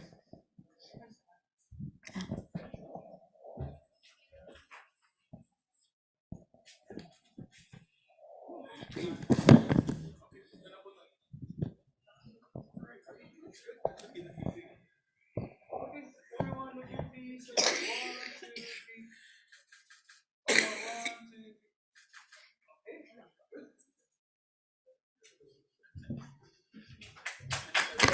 Thank you very much to our 5 groups from the afternoon. And that brings us to the end of our presentations. We've had a very, very full day with rich discussion, and I'm sure that everybody has their own takeaways depending on where we work and what we're interested in. So, Mr. Mark Remington Tan and Mr. Artemio Milio from the Department of Sociology and Anthropology have very kindly prepared synthesis to sum up the highlights from today's exchanges. So Mr. Tan will present the synthesis for the morning session, and Mr. Milio will do likewise for the afternoon. So first off, congrats, very productive day. For the morning session, we had 5 groups presenting. These groups conducted their capstone projects in remote areas around the world, including Bangladesh, Cambodia, Thailand, and the Philippines. So the first group, they worked with community organizers of CLARISA, which stands for Child Labor Action Research Innovation in South and Southeastern Asia, and they equipped the leaders, this community organizers, with leadership skills in order to help them execute their advocacy better. Meanwhile, the second group, they focused on empowering from NIPA, which is a network of youths with diverse backgrounds that have been organized by women peacemakers. They developed a report on the needs of the group and a training manual which the organization can use for improvement on both personal levels and also as a network as well. Meanwhile, the third group, they conducted their capstone project in Mae Sot, Thailand, where several Burmese youths and children have migrated due to conflict in Myanmar. Understanding that MHPSS, or mental health and psychosocial support, is important, they co-developed materials with these partner organizations and with the local community, and they oversaw the empowerment and training of youth in conducting these MPSS sessions. Next, we have the fourth group, which conducted their project in Palawan, Philippines, which has the highest state rate of teen pregnancy and HIV in the Mimaropa region. They attempted to empower the community by analyzing local conditions and challenges, and by exploring alternative methods such as digital storytelling, which they found to be a very youth-friendly and safe and comfortable method of advocating for SRHR, or sexual and reproductive health. The final group, they partnered with the Lo Chula Wellness Hub in the Faculty of Law in Chulalongkorn University in Thailand, and they developed a blueprint for student well-being, which served as a roadmap for managing stress, depression, and anxiety for law students. This resulted in the design and execution of different activities and the analysis of these outcomes and the limitations of this approach. So yeah, thank you.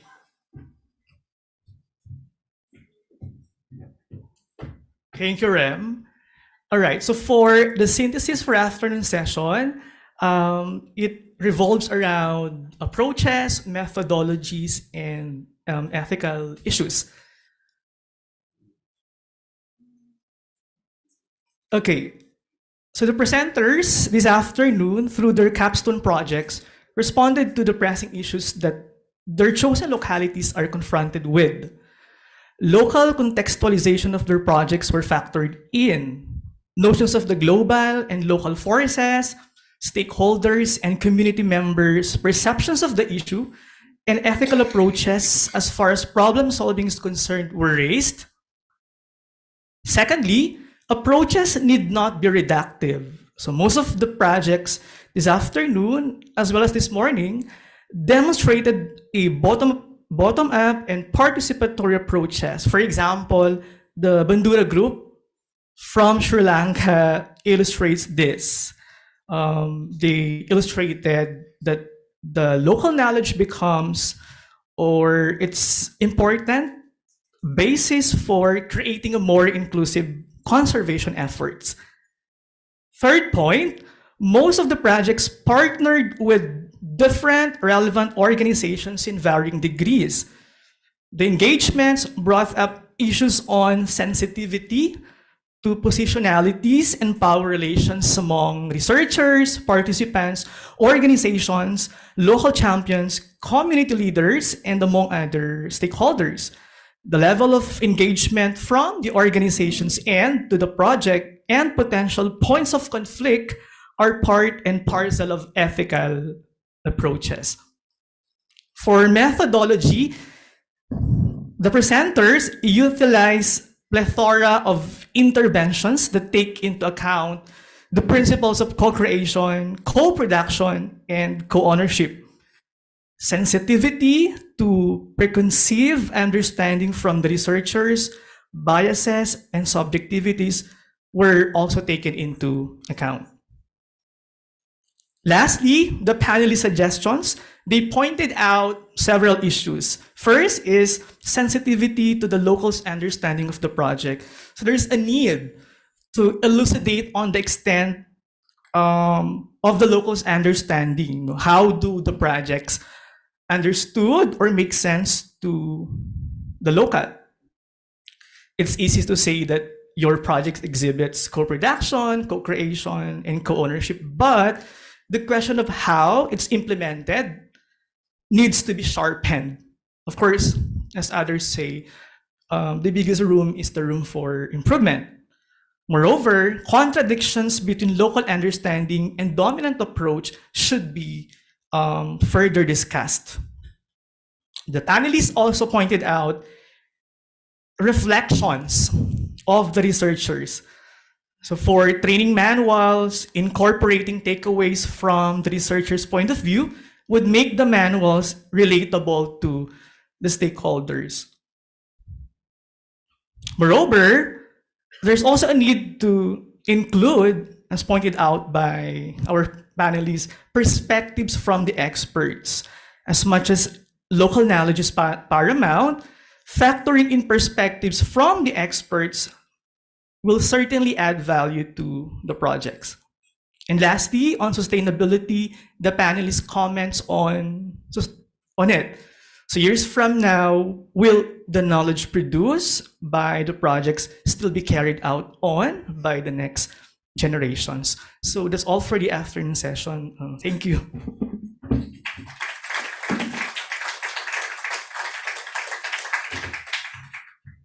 Thank you, Rem and Art, for that brief but succinct synthesis. I'm pitching in for Nicole because she's only paid until 5:30. No, that's a joke. Okay. She has to be somewhere now. Okay, now to close this event, very long day indeed, and also to prime you in the upcoming activities that you still have to do and to negotiate with the readers, with your primary advisor and your co-advisor, in order for you to deliver the final manuscript on November 20. Of course, we have the Mary Rosellis of the Department of Sociology and Anthropology to close this event.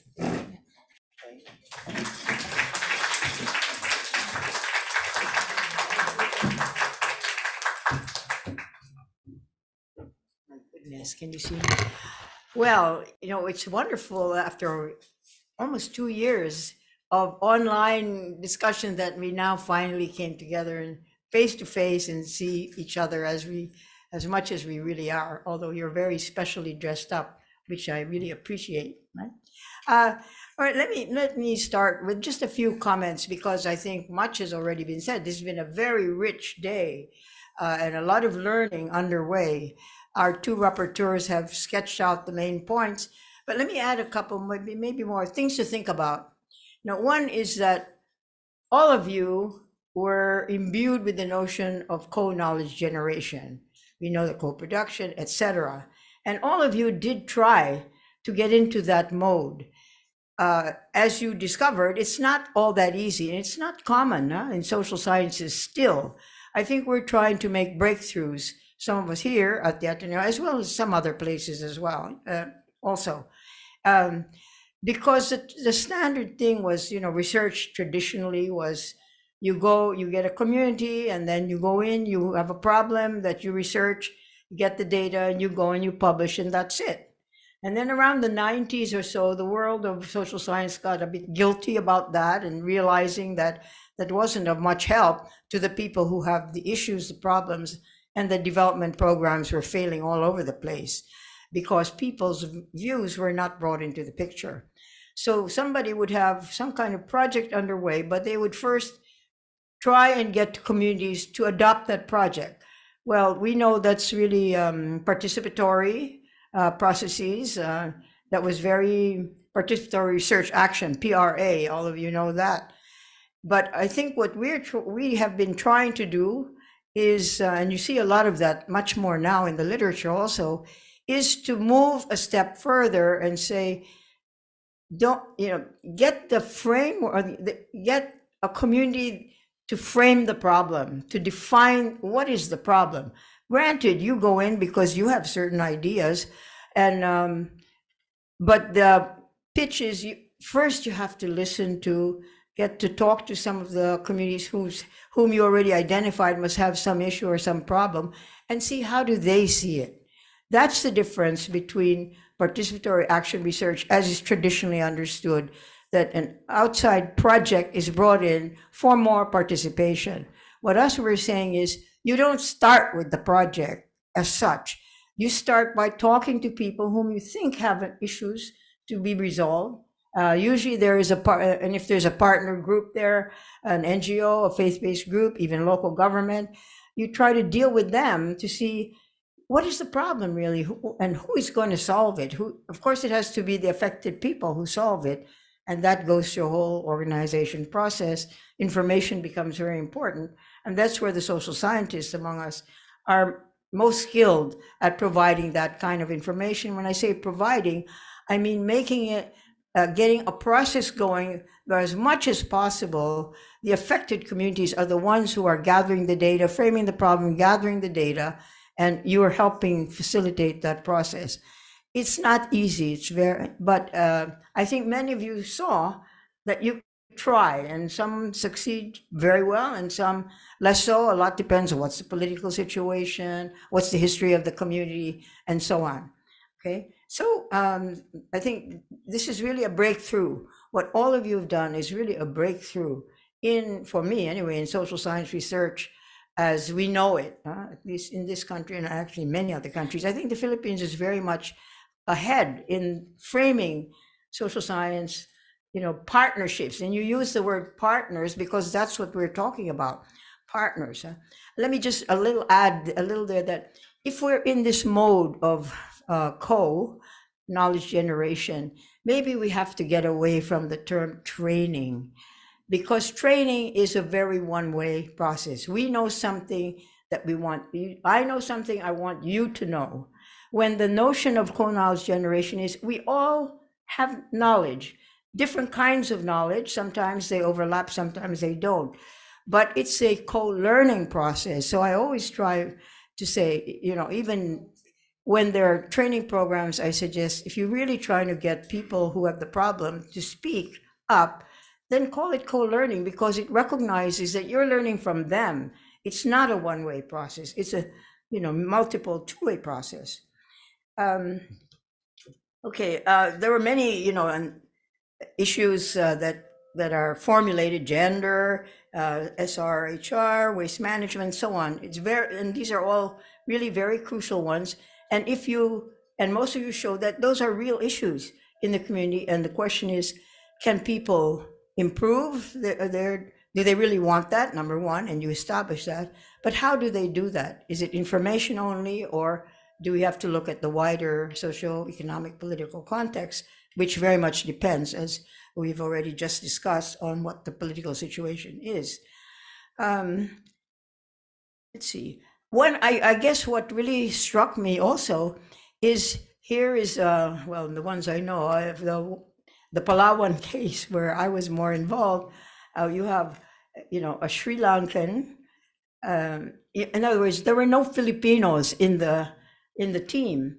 So all three were from other countries learning about the Philippines. And there's a certain excitement about that. Of course, you have many disadvantages because you don't have a team member who kind of knows the culture. But at the same time, it becomes a genuine learning experience because it's a true cross-cultural attempt to understand and learn from also. So not to denigrate those that had a local culture, a local person, because there are also advantages there. And in the real world, that's how projects really begin.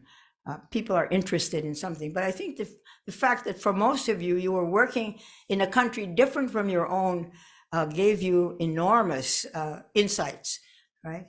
Things you just assume working in development in your own country don't seem to work elsewhere because it's a different framework, right? Or different system.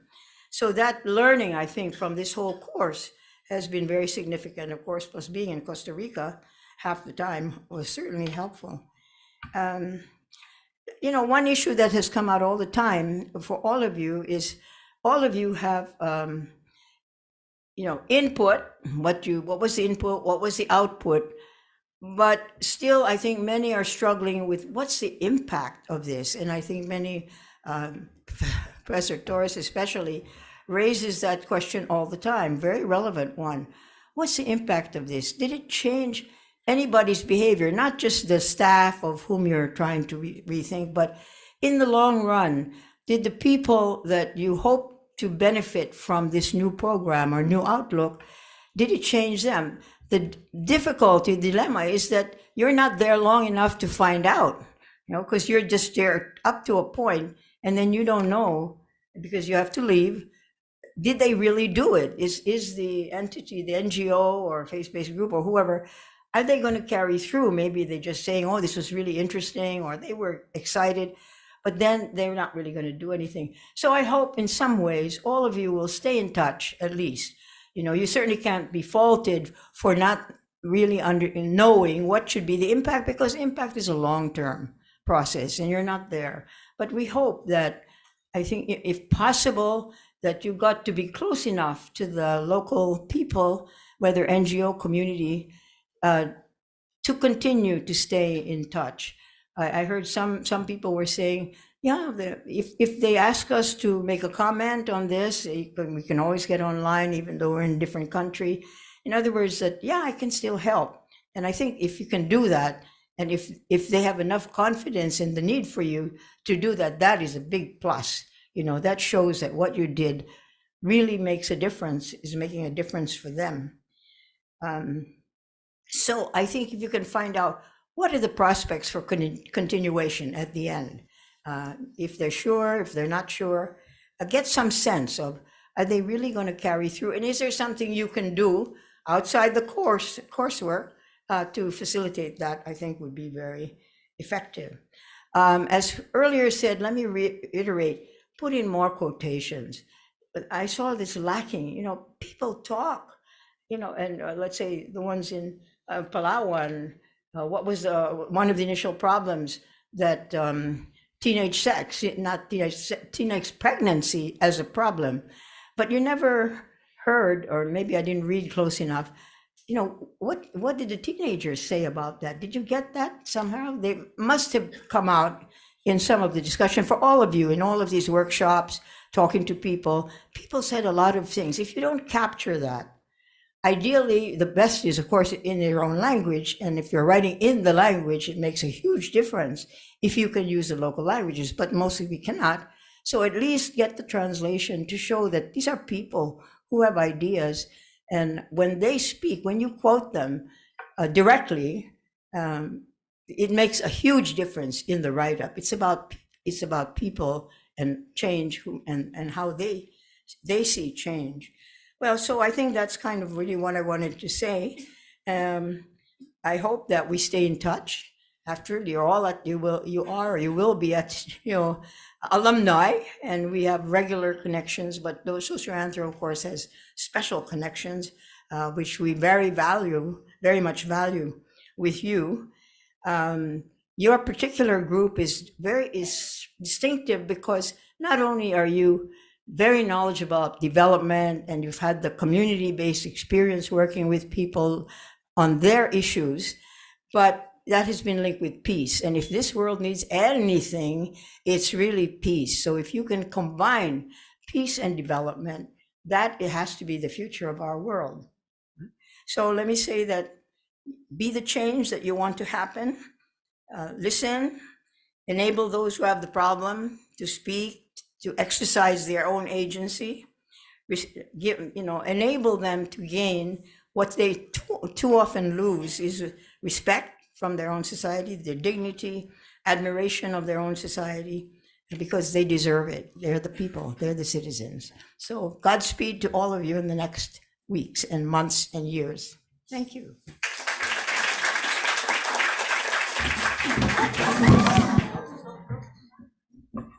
Wow.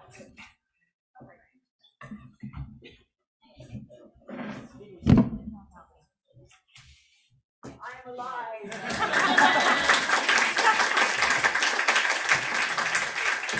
Okay, yeah. Only the best from Prof. Mary Rosellis, and thank you for sending us home tonight with a bunch of great takeaways. Don't forget about the prefix co, no? Co-learning, co-benefits, co-training, and also putting human face in your report, by citing quotations from your partners themselves. Okay, so final reminder, November 20 is the deadline for your manuscript, okay? So please connect with your advisors, with your readers, okay? Because they will approve your manuscript, okay? So please take into consideration, integrate their comments, no? Also the comments of the third panelists today. Okay, so focus on finalizing manuscript. Don't go traveling. Come here, write. No, use the library. Contact your supervisors. Okay, so have a good day, and we'll see you in the campus in the coming days. Congratulations to everyone.